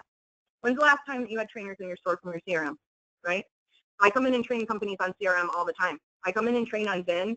Like, I get hired to come in and train on VIN solutions a lot, but I'm not coming in and going, just push this button and then it does this. I'm going, hey, dude, check this out. Did you know inside of your CRM and VIN solutions that there's a Facebook button right there? People are like, yeah, I know that. Do you know what it's there for? So I can stalk them. Do you know when you stalk them? I don't know, like if I want to hit the button. No, 100 different ways. But let me tell you one that's really fun, okay? Customer's coming in for an appointment at 5 o'clock today. Customer comes in. All I know is it's her name is Jamie. She's coming in to look at a Dodge vendor. We had this conversation. But imagine if I hit that little Facebook button inside of there, right? And I go to their Facebook, right? And I start to research the person, okay? I'll give you a good example. Mary Lynch, who works on my team, used to work for me in a BDC and then ran the BDC. And she said to me one day, I'm like, did you check the Facebook button? She's like, oh my God, right? No, I didn't. And I'm like, you've got this customer coming in at 5 o'clock. Why haven't you checked it? She's like, well, I got a lot of information. And Mary's amazing. But she's like, I got a lot of information on it, so I didn't need to. Okay, so when the customer walks in tonight at 5 o'clock, it's going to be, hi, my name's Bobbie. It's nice to meet you. I know you're looking at this, blah, blah, blah, blah, blah, whatever, right? But imagine this. She goes through this situation. I see on their Facebook that in their cover photo, they have kayaks. They're looking at a Jeep Wrangler when they come in, right? So they come in, hi, my name's Bobbie. I go through the whole thing and I say, hey, well, I like to make sure when I'm talking to a customer, these aren't my exact words, guys, so don't be judging me on this, but when I'm talking to somebody, I want to make sure that you have all your needs met. Looking at a Jeep Wrangler, I own one of those, which is true, right? And I have kayaks, so I had to get the extra roof. Oh my God, you have kayaks too? I have kayaks too. Boom. Now I just dropped down the wall and built some rapport. Because I clicked a button on Facebook and did 30 seconds of research on a customer. All we're trying to do when a customer comes in is build rapport, knock down walls, and create engagement, right? Get something to talk to them about. If you've got less than an hour when the customer's in the store and that's their goal, what are you doing to maximize it before? Did you know that you could do that, or that's what you should use it for? Because your CRM company can come in and train you on that and tell you, like, here's why you push this. They're not going to take you to the level of the kayak, and this is why you do it. And also don't tell them you search their Facebook because you'll seem like a creeper, right? That's why we don't just go, hey, I checked your Facebook earlier and there was a kayak. So are you taking your training to the next level? One, are you doing any training? Two, are you next leveling it? Okay? Is that happening? So when we talk about training, you have to think about a couple of things. One, evaluate your teams right now. Put this in your roadmap, right? Maybe it's a month from now, depending on how your roadmap flow goes. Evaluate your teams and find out who's doing what. So you've got a beginner team. I don't really know how to use it at all. I just can kind of do the basics. I'm using it a little bit more. Like, I use it how I'm supposed to. I'm bought in, but I don't really know how to do this, and advanced. Separate them out and create training plans for them. And it's not good enough to say that up in the right-hand corner, or when you go to their support thing, you can take the training classes and go ahead and just play them on your computer and do this. Do you know what happens when people play things on their computer that are visual? They don't pay attention to it, right? We hire a bunch of ADD people, and they don't want to pay attention to it, maybe not because they don't want to, but because they're busy, and then they don't actually get the training. So right now in your store, especially for those of you who are over a year in, right, you think about if you're 2 to 5 years in, when's the last time the team was trained? You think they know it just because they've been on it for 4 years? Because I promise you, that's not a thing. And right now, give them what they need. What does that mean? Do you need to spend extra money? Nope. Most of those CRMs have videos in them for training.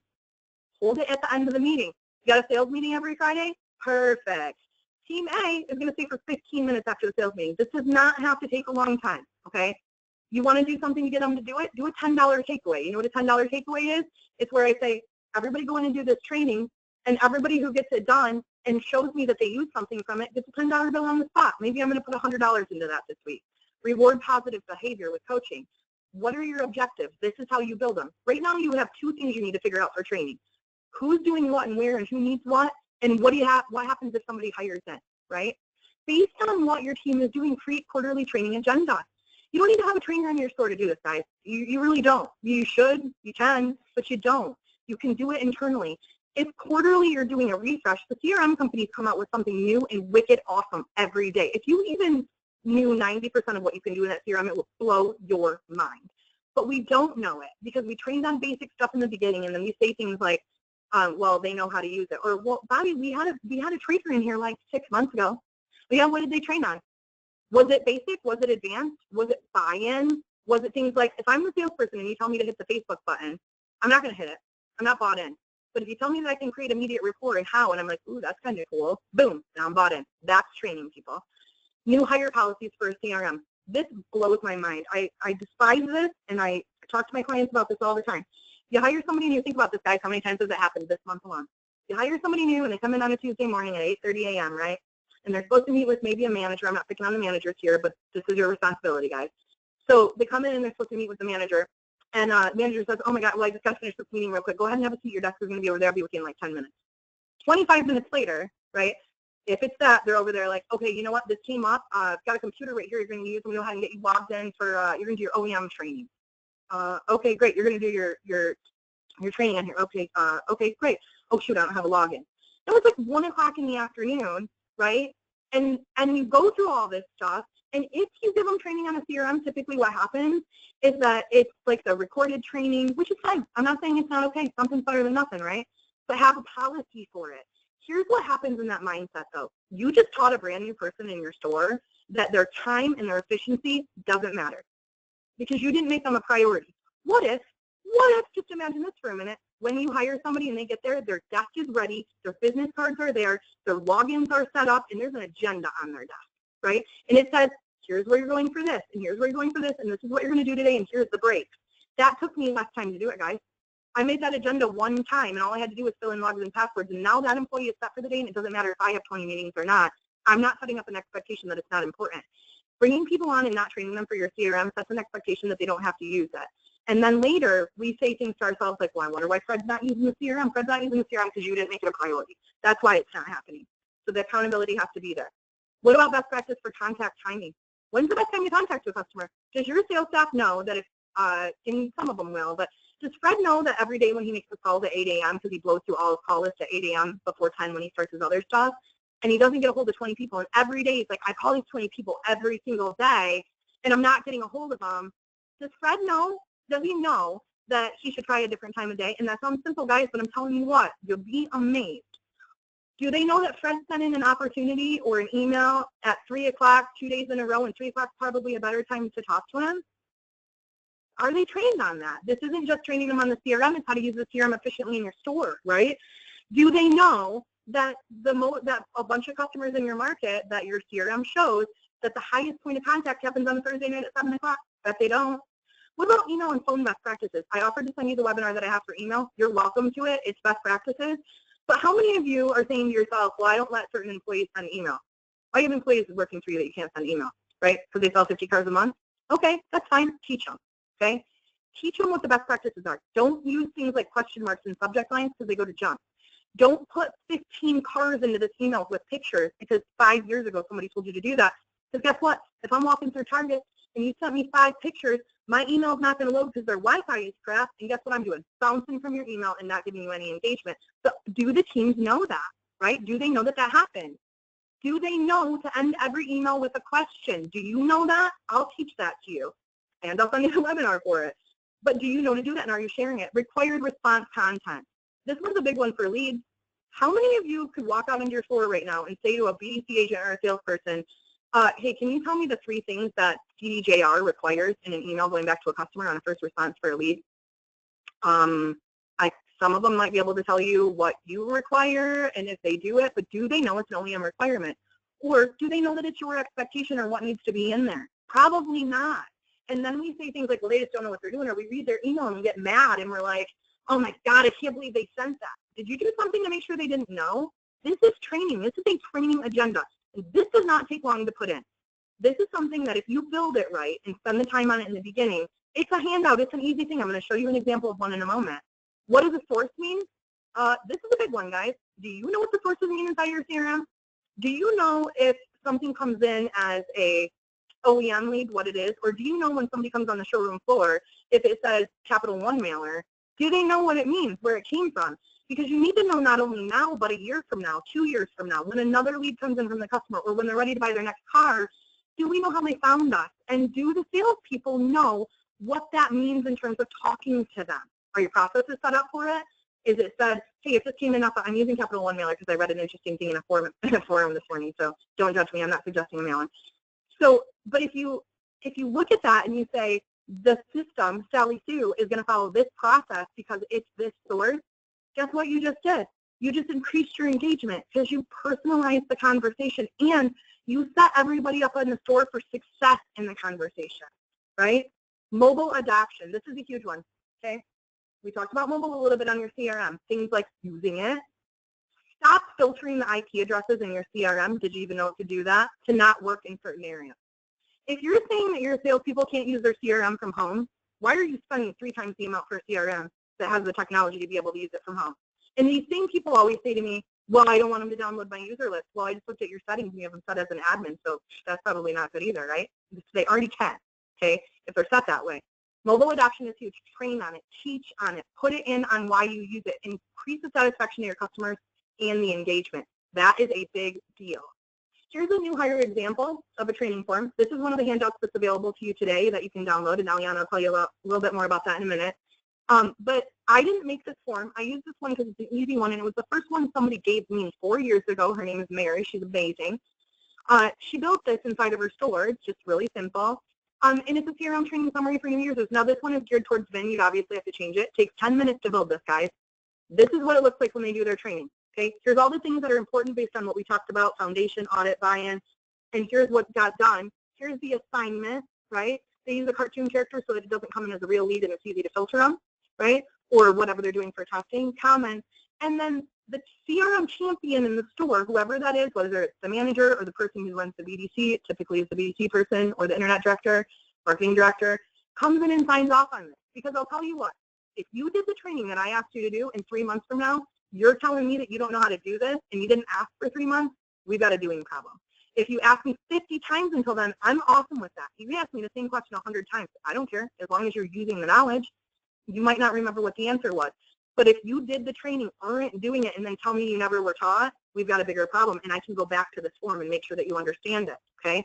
This is one of the handouts. Again, it's in a Microsoft Word format, so you should be able to change it, but these are the kind of things you want to create. So if you thought to yourself when I said the training stuff, well, that's going to take forever, no, it's not. You just have to be willing to put the work in. All right, Eliana, you have a full question. Thank you. All right. We are over time, Bobbie, and you are talking really, really fast. I can't say you're going slow. All right, audience, last poll question is on the screen now. We want to know, so get your votes in. Do you currently have a CRM training policy at your dealership? Please select one of the following answers. Heck yeah, we're all about the training over here. The CRM company sends a trainer once or twice a year. Does that count? We take the time to train new people. Does that count? We're putting one together right now, or we're too busy selling cars. Bobbie, say this last line for me. We're too busy selling cars? No.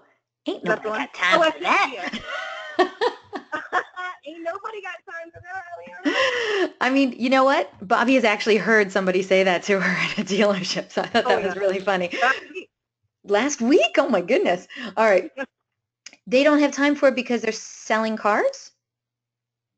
Yeah, they say, ain't nobody got time for that. We're so busy. We don't have time to be in there messing with the system. I'm trying to sell cars, not trying to push buttons. I hear that one a lot, which is a direct indication that in the store, this stuff hasn't been done, because otherwise you wouldn't feel like you were pushing buttons. Okay. You'd be like, oh my God, my assistant makes my life easier. Okay, I know.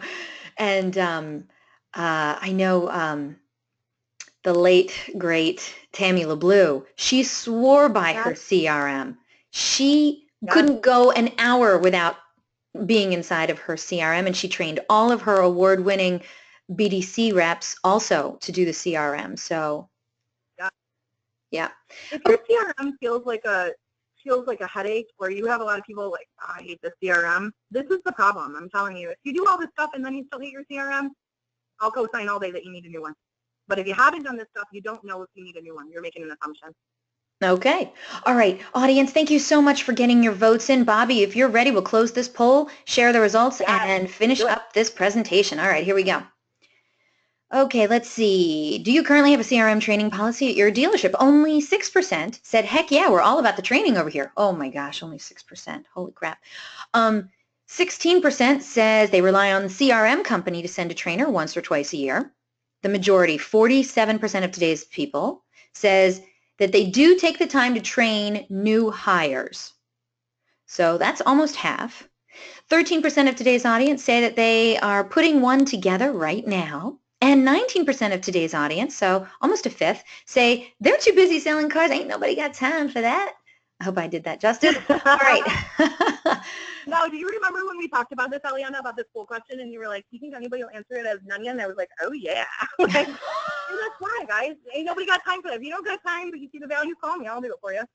It'll cost you something, but I'll teach you how to do it for free, right? Like this is a thing specific to your store and your thing. You look, a trainer from the CRM comes.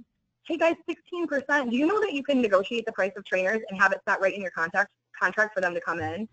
Or 47% of you are doing it for new people. If you're working on it, at 38% of you working on it, let me know. I work on it all the time. I'm happy to help you with what I've got on it too, right? I'm not going to send you a thing that says this is what another store does that works really well, because then you're not bought in. We talked about why that doesn't work, but I'm glad that 38% are working on it, because this is huge. We spend so much money on this system, and we send all of our opportunities in, and we hold people accountable, or lack of, based on it, and we're not making sure everybody can use it. And then we wonder why they don't use it. Look, that might not be the reason they don't use it, but again, knowing versus doing. You can't get pissed about a doing problem unless you know that it's not a knowing problem. Fix that so that you know it's not a knowing problem, and then hold people accountable for not doing it. Does that make sense, Eliana? Absolutely. All right, so we're wrapping this up, coming to an end. Suggested resources. Your CRM company has a performance or an account manager that you can work with. If you're a Vin Solutions customer, you should be talking to them bi-weekly, and so should your managers. If you're not, get on the phone. That's part of your account. Are you a dealer socket person? Same thing. Same thing. Each company has a different amount of time that they're supposed to spend with you, but you have somebody, and if you don't, demand it. Demand it. Get on the phone. Spend a half an hour on the phone each week, 15 minutes, 45 minutes. I don't care what the time is. Something is better than nothing when you're building up and building a roadmap. And hold your CRM company accountable for helping you, right? How are you going to help train the entire team of people or know what they should know if you're not having those calls? That is a part of what is supposed to happen with your CRM. Raise your hand and sit at the table. Training manuals and videos, almost all the CRMs have them built in. If you can't find it, reach out to your performance manager or the support line. Ask them to send it to you, right? Get a copy of those things. They exist, okay? Social media networking groups and forums. This is a big one. Get to networking, get on groups and forums. Start talking about what works in other stores. Be careful there. Don't copy what works in other stores. Collaborate. Collaborate on what's working and get it there. 5 years ago, that doesn't sound like very long ago, but 5 years ago, we didn't have networking forums on social media where we could go in and have conversations. Elise has an awesome BDC group that happens on Facebook, the Elise Pep Heart Experience, which I can send that out for you guys, but you should join that group. Even if it's not about BDC, everybody is talking about what they do that works in their stores. 5 years ago, you didn't have a person to call or collaborate with. The best you could do was your 20 group, the person in the store that was in your market, or a phone call to a friend that maybe would know. And now you have it all at your fingertips to be the very best version of yourself ever. And lastly, call me. My cell phone number is right there. You should text me. It's faster. But you can call me too, or you can email me. And I'm happy to help you. Look, I've been a dealer for a very long time. And although I work for a dealer partner now, Zima Auto and Zima Drive, I run Zima Drive's consulting division. I am a person that believes in helping other people, right? I'm going to do the work for you, but I'll teach you how to do it, and I will make time to talk to you. As a matter of fact, you can go right now onto calendly.com/Bobbie Herron, and there's my open schedule. Book something. I'm happy to help you. So here's your action items. Audit your CRM right now and fix your foundation. Assign a champion in the store if you don't have one, and empower that person, okay?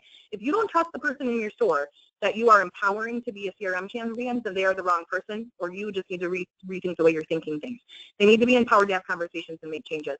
Departmental meetings, expectations, and accountability. This needs to happen right now for buy-in, and also, how are you going to do all that extra stuff if you don't know what needs to be there? Create a roadmap and follow through. Look, I don't care if you draw a picture of a tree on a piece of paper and you call it a family business tree, and it branches out to what needs to be done. I don't care if it's an Excel spreadsheet, if it looks like a roadmap. I like roadmaps. I like to draw a road that's all curvy crazy and draw obstacles on it and then look at it to see where it'd be. But whatever you do, just do it. Train, train, and train again. Get on the phone with the CRM company today, and don't give me an excuse that you're too busy right now. It's like the 7th of the month, guys. I think it's the 7th. Is it the 7th? Yeah, it's the 8th. I lost the day yesterday. Get on the phone. Get this done. Like, what are you doing? You're going to say at the end of the month that you're too busy, and then what? You're in the next month. Fix it right now. And here's a big deal. New hire and exit policies. We talked about new hire policies for training, but what about an exit policy? What happens when somebody quits at the dealership or gets fired? What is the process? And don't say that Jamie in the office or June in the office gets the thing and she takes them out, and then there's this whole thing. Because remember I told you about that manager that stole that information later? That store thought they had a policy, but it sat on somebody's desk. So everybody thought it was done. It's not hard to take somebody from your CRM. Here's what I would tell you. The minute somebody is terminated or quit, the minute it happens, there should be somebody assigned in the store to go in and change their password. You don't even say, well, I don't know where the people are going to go for the orphans. Am I putting them in a bucket or what am I doing? Do I stop the communication? Just take their access away until you have a decision. It's not that hard. Take 15 minutes to make this up, and then you're good to go. All right, Eliana, that was a lot. I'm handing the reins back to you, my dear. Ah, you are the best. Okay, you need a drink of water. You have been talking non-stop. Wow, wow, wow. So much information, right, audience? Holy moly, I'm exhausted listening to you, Bobbie. All right, we have some great, awesome questions. No, just water is fine for her. Awesome questions from the audience. All right. So if you haven't gotten your question yet for Bobbie, get your questions in. We're going to get to them fast and furious after a few more items that I'm going to throw at you right now. Now, first, I want to tell everyone about the handouts in the handouts section of the GoToWebinar interface. We have Bobbie Herron's slide deck. It's available for immediate download until the very end of this broadcast. We also have that CRM training summary. For new hires, remember she showed it and she said it was available for download. Yeah, it is. So look on your CRM. I'm sorry, CRM. I got CRM on the brain. Look on your GoToWebinar interface. I know, right? It's catching. Go to your GoToWebinar interface and look towards the bottom for any word that says handouts. All right? There's a little triangle next to it. Click on that. It'll open up. And you'll see both of those handouts in there available for immediate download right now until the very end of this broadcast. So download both of those. All right? Also, I want to remind everyone, don't forget to check your email for that email from Bobbie about that CRM audit. You're crazy if you don't take her up on that. She's like the best in the biz at this, all right?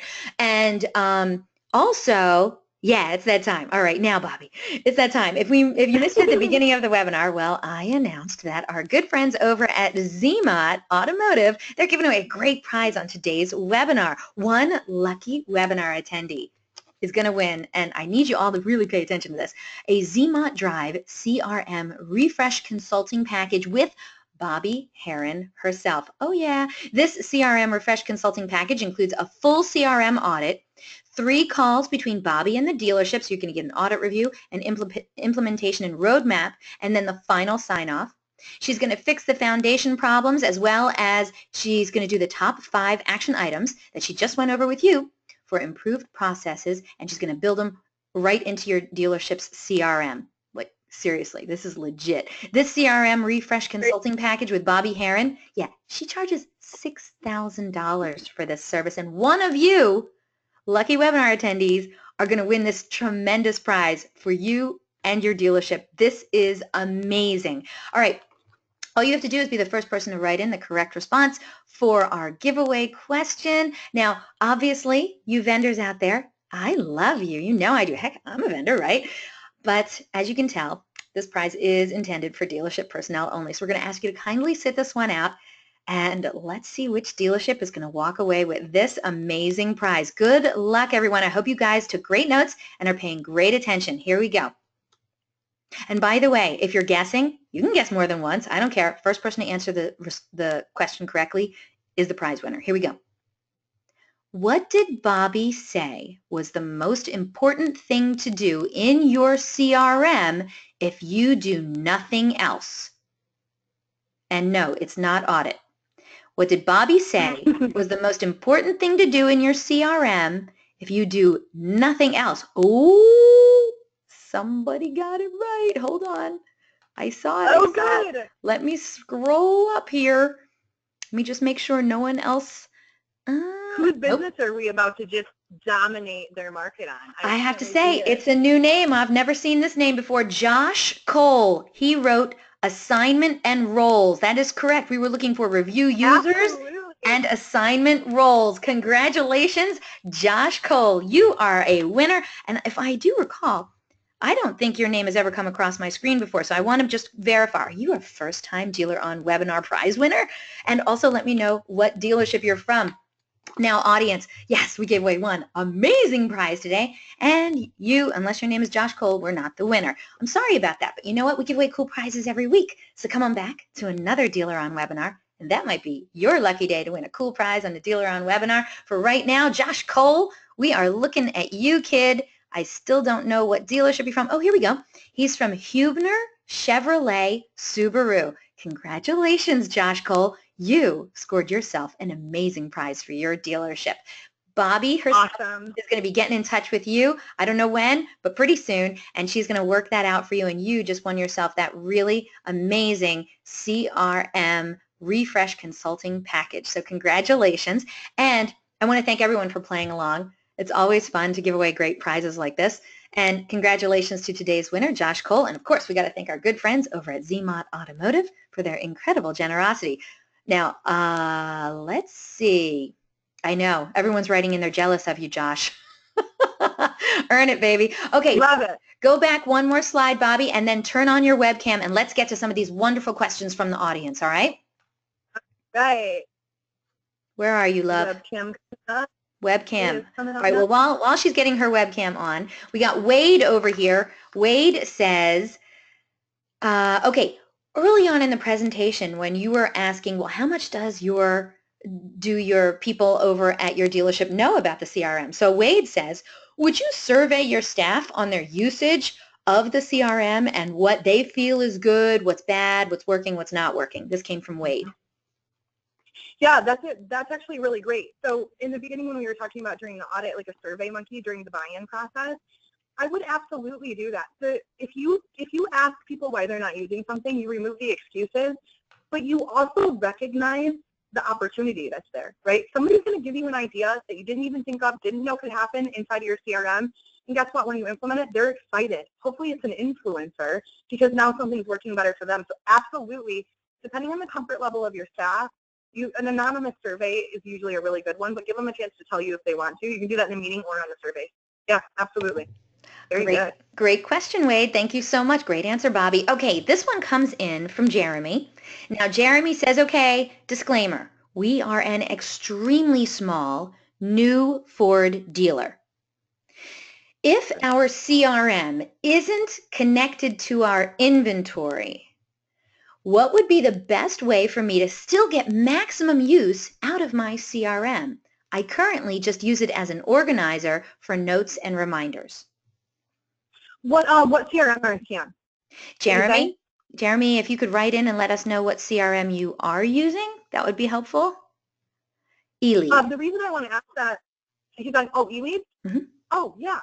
So you don't have to use your CRM to push out your inventory to put it in there, right? So you can say, for example, I want all of my inventory to come from my DMS into my CRM. We're a small store, right? And even though I'm not going to push that out to anything, I am going to use it internally inside to use it for reporting. So I want to see, when I'm looking at that, I want to see, did the inventory come in? What is it priced at? How is it working in the market? How many vehicles do I have without photos? What about how many vehicles do I have without pricing and comments? And then nobody has to go in and update it. It can feed from whatever program that you're using so that you have that there. So that's what I would do with, I would have inventory come in there anyway. I believe in putting everything in the CRM. Even if it's not funneling out, it's still there for you. And especially on eLead, there's probably three or four different reporting functions with eLeads for merchandising. And merchandising is huge, right? There's a bunch of money being spent on advertising, and the merchandising is a part of it. You don't need to log into 6 different systems to see it. You can do it right there, rather than having it be an organizer. The other kind of cool thing you can do is you can set up eLeads to have the wish list style inventory button. So if you train, especially in a small store, if you train a team to say, if this car is not here, they're looking for, let's say they're looking for a Ford Fusion, right? And you don't have it, the dealer trade's not going to happen.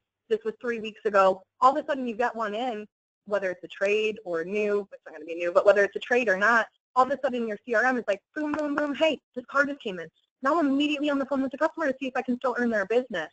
So there's a ton of opportunity with that, with both inventory and client. Yeah. Jeremy, thank you so much. I hope you liked that answer. If you have a follow-up answer, oh, Jeremy already wrote in. He said, thank you. All right. Thank you so much, Jeremy. Follow-up questions are always welcome as well. Okay. Handful more of questions, then we'll close out the show. Barbara wrote in, she'd like that text policy recording webinar that you said. Please send it to her.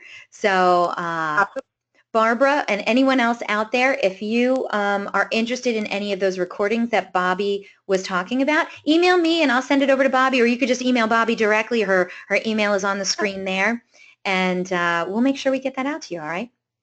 Thank you so much for that question. Okay, Troy says, What is your recommendation on templates? How effective is email versus phone versus text?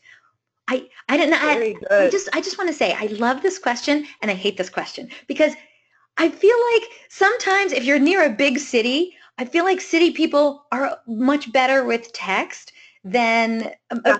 but I'm a city girl, so I don't know. I don't know. Does it matter where your dealership is? This is an awesome question, actually, and a super loaded one. So let's address it a couple of different ways because it really does apply to everybody. So text is like the new missed call, right? It's like the new phone call. People are consuming, and this is important because of the template question. Text is huge. First of all, I'm going to give you the disclaimer that you need to be following the law when it comes to texting. That's the texting webinar I have that I'll send to you guys. But you need to be following the law, so let's assume that you're doing that, okay?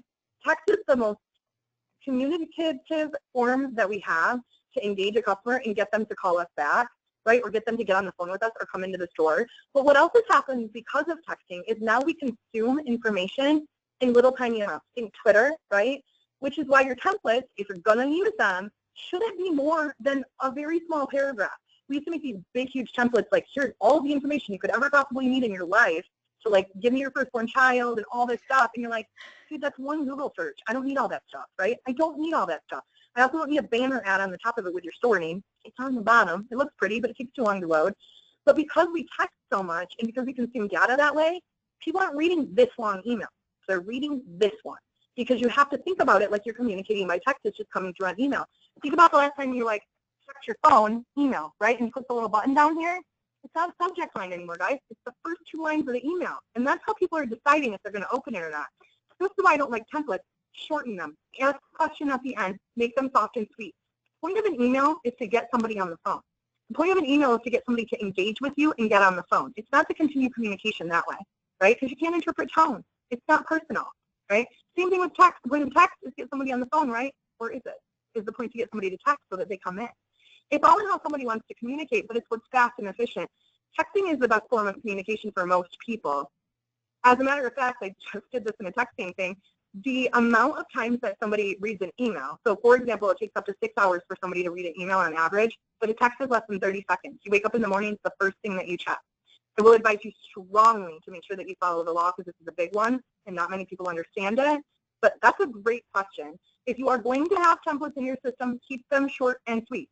So say things like, end it with a question because of this. So Eliana, you've heard me do this before, but Eliana, do you like the color red? It's my favorite color. Do you like the color blue?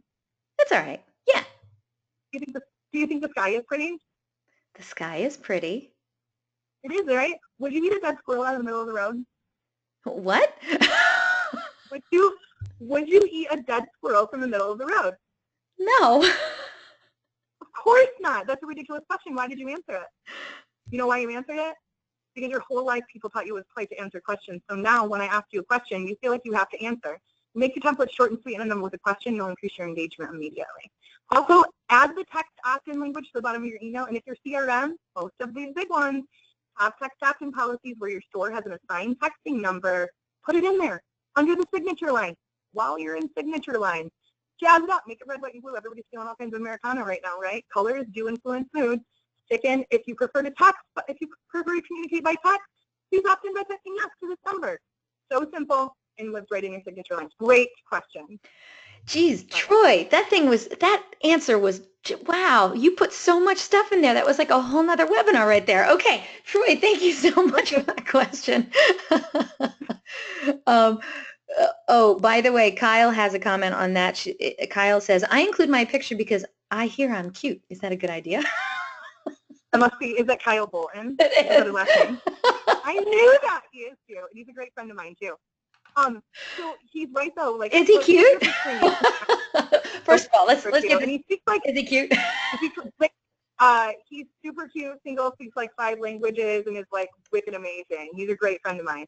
But I'm married. He's okay. right, like that's a right? Oh no, that's right. I'm not married anymore. Yeah, that's true. So he's right though. That's a good point though. Like what he just said. Do you put pictures in signature lines? Absolutely, as long as they're appropriate and they're putting there. But don't put a picture and a video because the more imaging you put into an email, the more likely it is to go to spam. It's an automotive best practice, but Google doesn't care about that, right? They don't want it to go to spam. So it has to be worth the ROI, and humanizing yourself is. So Kyle, next level it. Why isn't it a video? He's pretty charming. There you go. All right, next question. Just like I said, a handful of questions left. Colin says, how often do you recommend doing a full CRM audit? That's from Colin. Yeah. So that's a great question, Colin. Here's the thing, like the value package that we gave away, the $6,000 value package, that's a full audit. That's like, boom, knock it down, everything. In my opinion, and the reason it's like that is because it does take like 60 hours, guys. I'm not going to lie to you. Doing it full and fixing it is a big investment of your time. It's worth it, though. But I do that in the beginning of working with the dealership, and I do that once a year. Now, in the in-between, so that's called CRM refresh. In the in-betweens, I do a CRM cleanse.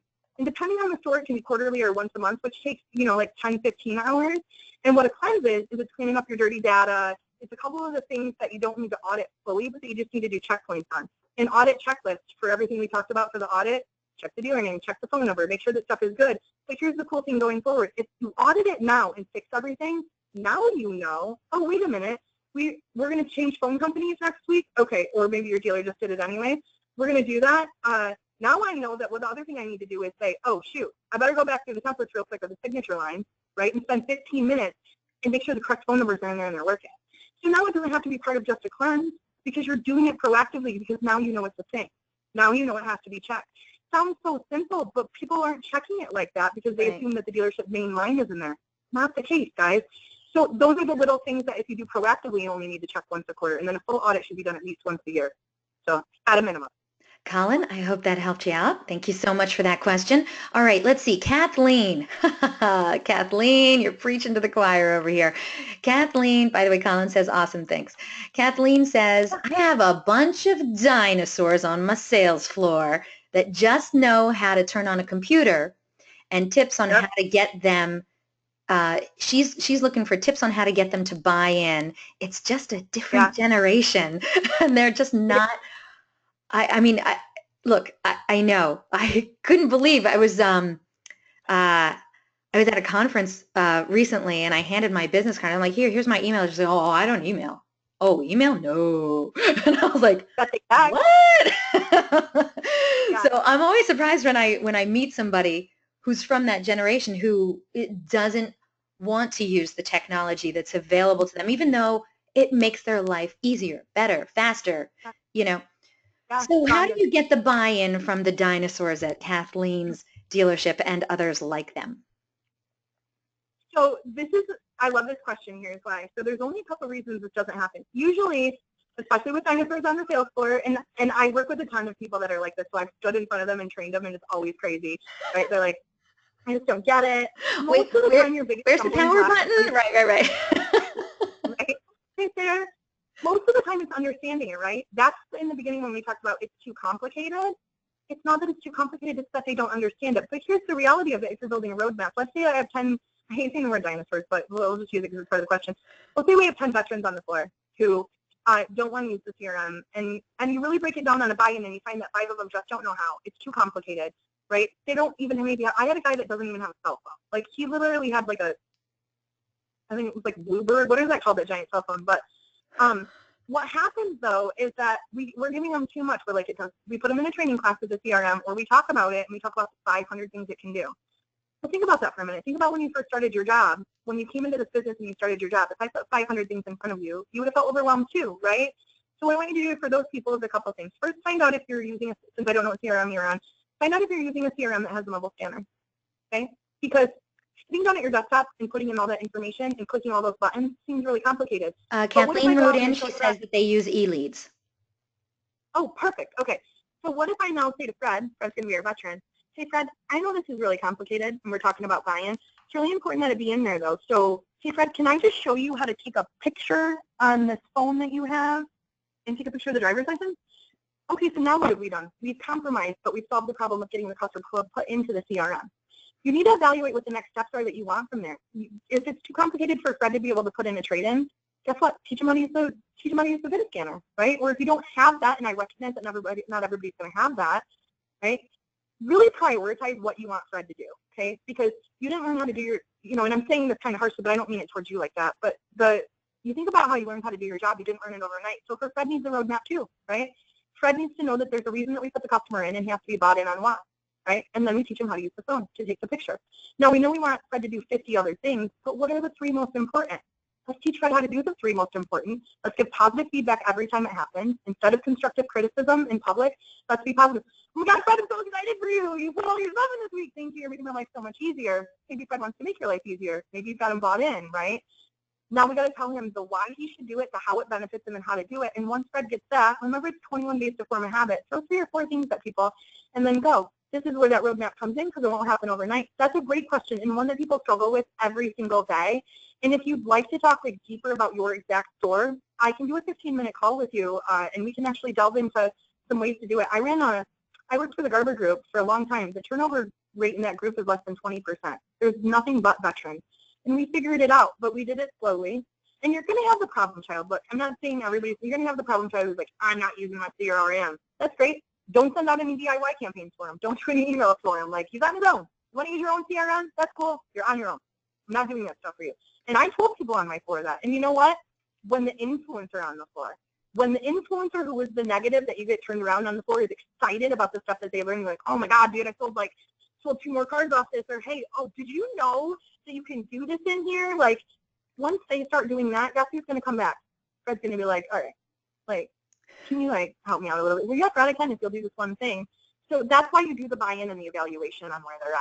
So that's a great question. So what I heard, and by the way, Kathleen, if you have a follow-up, I'm here for you. What I heard was all the great ways that you can slowly bring one of these veterans into the 21st century. But what's the buy-in? Like, can you go to Fred and say, look, I'm telling you, the CRM is here to help you.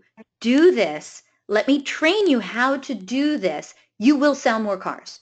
You will sell X amount more cars. It will make your life easier. You will save time in the end. You will connect with more people. You will not have, you won't lose people to another dealership. Or, I mean, can you say all those things? So, yeah, you can, but you have to think about the language that you use. So, like, let's use Fred as a good example in this to say, we are really bad about using big technology language, right? And then we throw it at them and they're like, I'm like, I don't get it, right? What if, let's say for example, Fred's like 70, because I'm using like veteran age, right? A lot of the guys that are older in our business, at one point their wives helped them do things like send out the letters that were handwritten and stuff the envelopes and write the addresses on them, because they weren't printing them off like Excel, guys. They were handwriting them. And this was a common practice 20 years ago.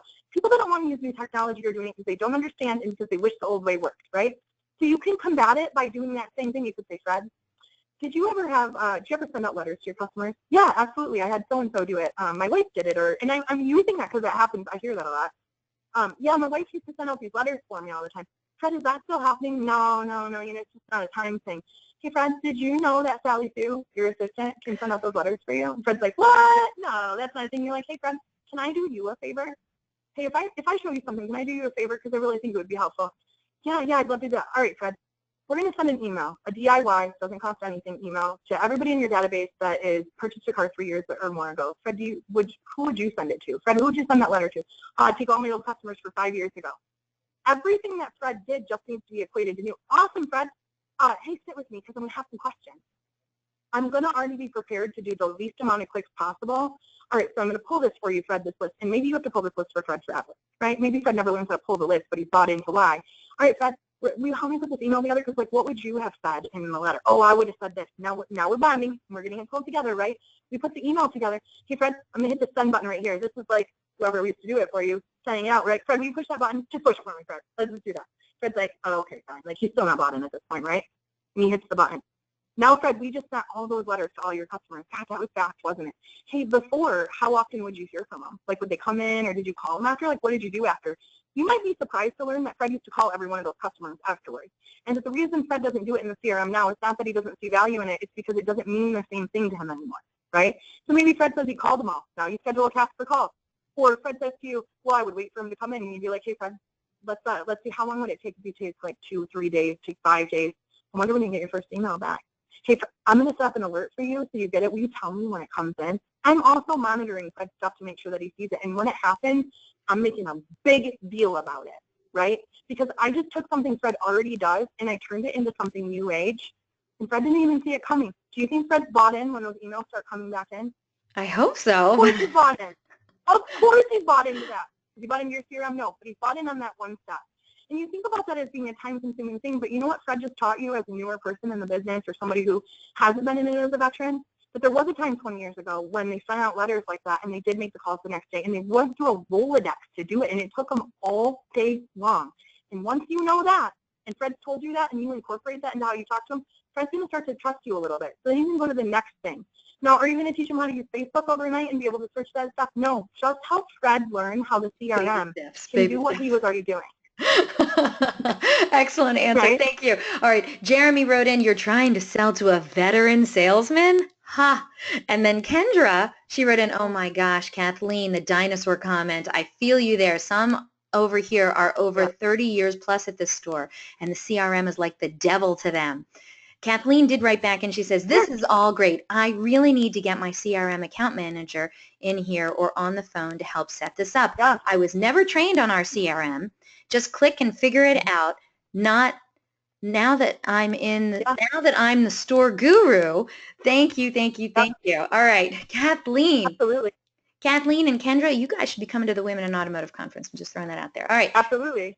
All right, thank you so much for all of that. Okay, last couple questions, then we'll close it out. Jeremy says, how often or what is the percentage of email providers that offer the consumer the option to not register their email as opened, the ability to not report read receipt?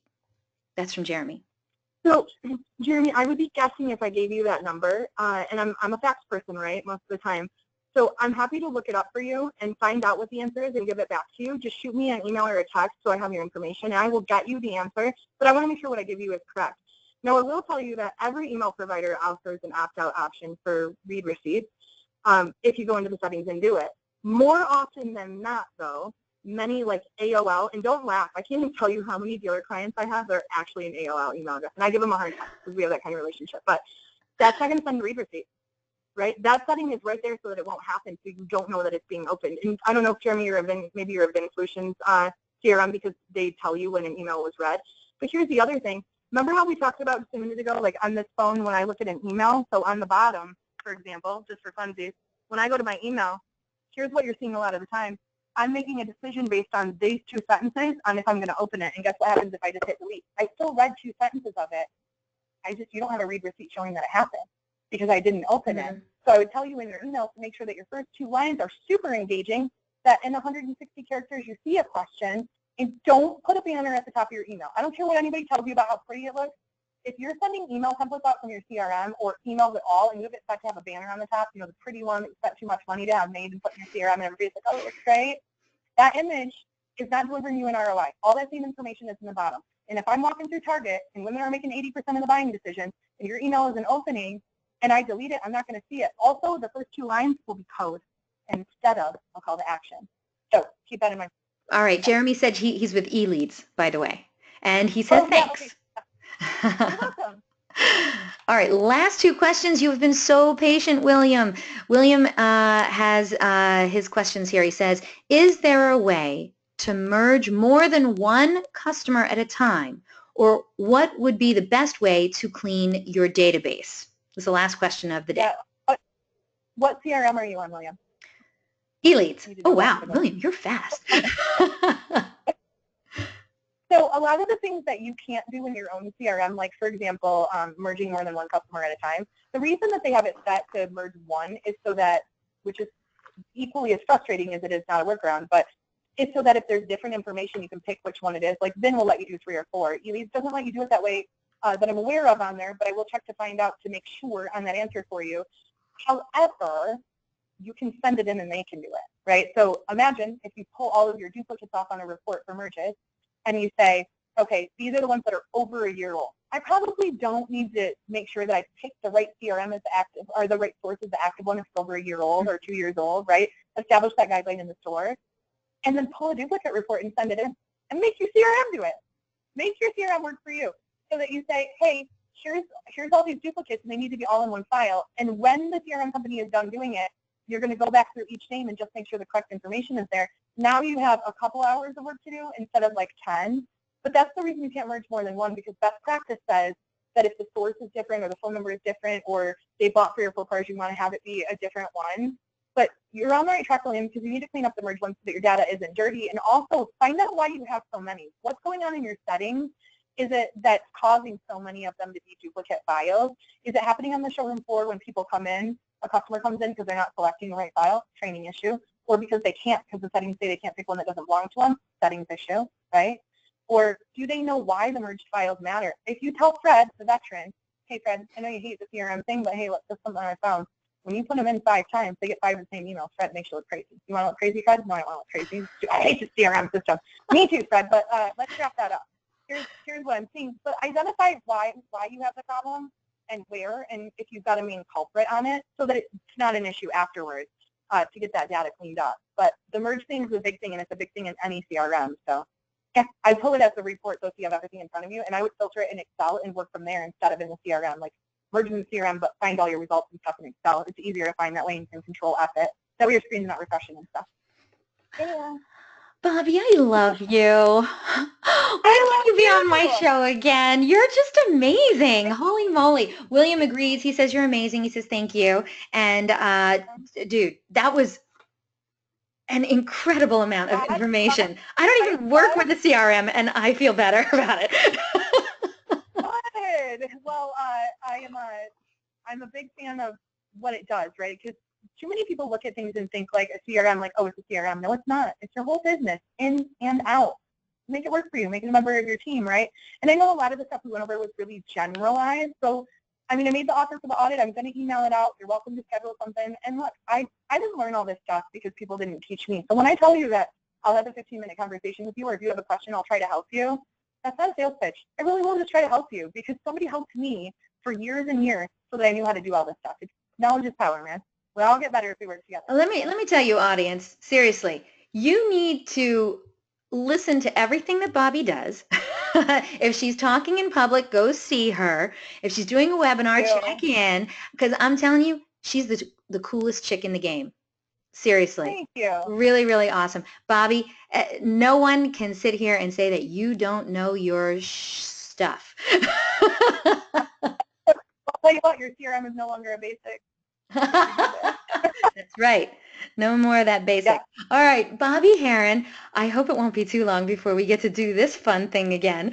All right, fantastic presentation, audience. I hope you agree. So there's all of her contact information, and you will be getting an email from her pretty soon. I'm going to give her all of your emails, and she's going to throw out that offer for a CRM audit.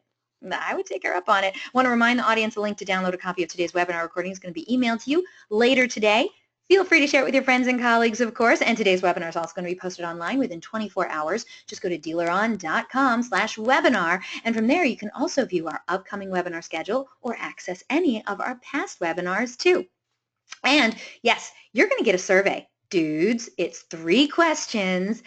Please fill out the survey. We want to know what you thought of today's presentation. Look, I loved it, but my opinion really doesn't matter. We want to know what you thought, all right? We know it ran long, but you can't argue with the results, all right? It had a lot of information in there. So we want to know, please fill out that survey. By the way, Bobbie is going to be presenting at the upcoming 3rd Annual Women in Automotive Conference. We're very excited about this amazing event. It's July 9th through the 11th. It's going to be in Orlando, Florida. There's going to be another one in December in California, but this one is coming up in the next few weeks. It focuses on training and retaining women in the auto industry. It improves their skills, advances their careers, and finds the highest level of success. So, if you want to make your way to Orlando in a couple weeks, it's not just for women, by the way. It's for anyone who sells to women or employs women or works with women at all right? I mean, I'm telling you, this is an amazing conference. We'd love to see you there. Yeah, I'm the MC. I have been for the last 2 years. I'm honored they asked me to come back again. So please, to find out more about the Women in Automotive Conference, visit womeninautomotive.com. We hope to see you there. And DealerOn's headed to sunny Irvine, California for the Internet Sales Performance Summit. 3 powerhouse figures, no strangers to this show, I might add. David Kane, Corey Mosley, and Jennifer Suzuki are teaming up so that they can share their experiences and knowledge with you. They're hosting this amazing conference to help dealerships get the most out of their digital side. And DealerOn's very own Sean Rains, also known as The Hair, is a featured speaker at the show. He's going to be talking about the impact of search engines on your dealership. Don't miss this one, guys. You can check out that that web address, or you can check out isps2017.com. And invitations will be going out tomorrow for our next DealerOn webinar. What happened to the last slide? I don't know. It says end of slideshow. What happened to the last slide? Oh, that stinks. Well, I'm just going to have to tell you about it. It is actually timely. It's called Texting Do's, Don'ts, and Compliance. I can't wait. It was there. I don't know what happened to it. Texting is huge. We were talking about it earlier. In fact, the preferred primary means of communication among today's consumers. So why don't more dealerships have a texting process that helps drive showroom visits and ultimately more car sales? You want to learn how to convert your website visitors into showroom visits with a solid texting strategy? One that initiates inbound texts, assists with legal compliance because you can't afford the risks, and enables texts to your existing dealership phone numbers? Yeah, you do. In this 1-hour webinar, Scott Peckstein is going to show us the way to texting nirvana. He's going to discuss how to track and monitor texting activity and use this information to implement smart texting sales processes at your dealership. Attendees of this fast-paced presentation will learn how to engage with consumers by implementing texting calls to action across all their communications and marketing initiatives. Drive inbound texts to increase showroom visits and increase sales, and protect yourself and your dealership from unnecessary compliance violations. He's also going to cover how to text enable existing landline phone numbers, including your main phone numbers, special vanity numbers, service numbers, and call tracking numbers. So if you're ready to implement a comprehensive texting strategy at your dealership and you want to hear all about the texting do's, don'ts, and compliance, well, guess what? This is the must-see presentation that you can't afford to miss. So register now, and don't forget, DealerOn's weekly webinars are held Thursdays, 12 noon Eastern, 11 a.m. Central, 10 a.m. Mountain, and 9 a.m. Pacific. If you have questions, comments, or suggestions regarding our webinars and our topics, well, heck, I'd love to hear from you. Contact me. I'm everywhere. I'm on Google+, Facebook, Twitter, you name it. I'm on all the automotive social networks. Or you know what? You can just email me directly at eliana@dealeron.com. I'd love to hear from you. Thank you all so very much for spending this time with us today, and I hope to see you all on another webinar in DealerOn's continuing education series. Take care, everyone. Bye, guys.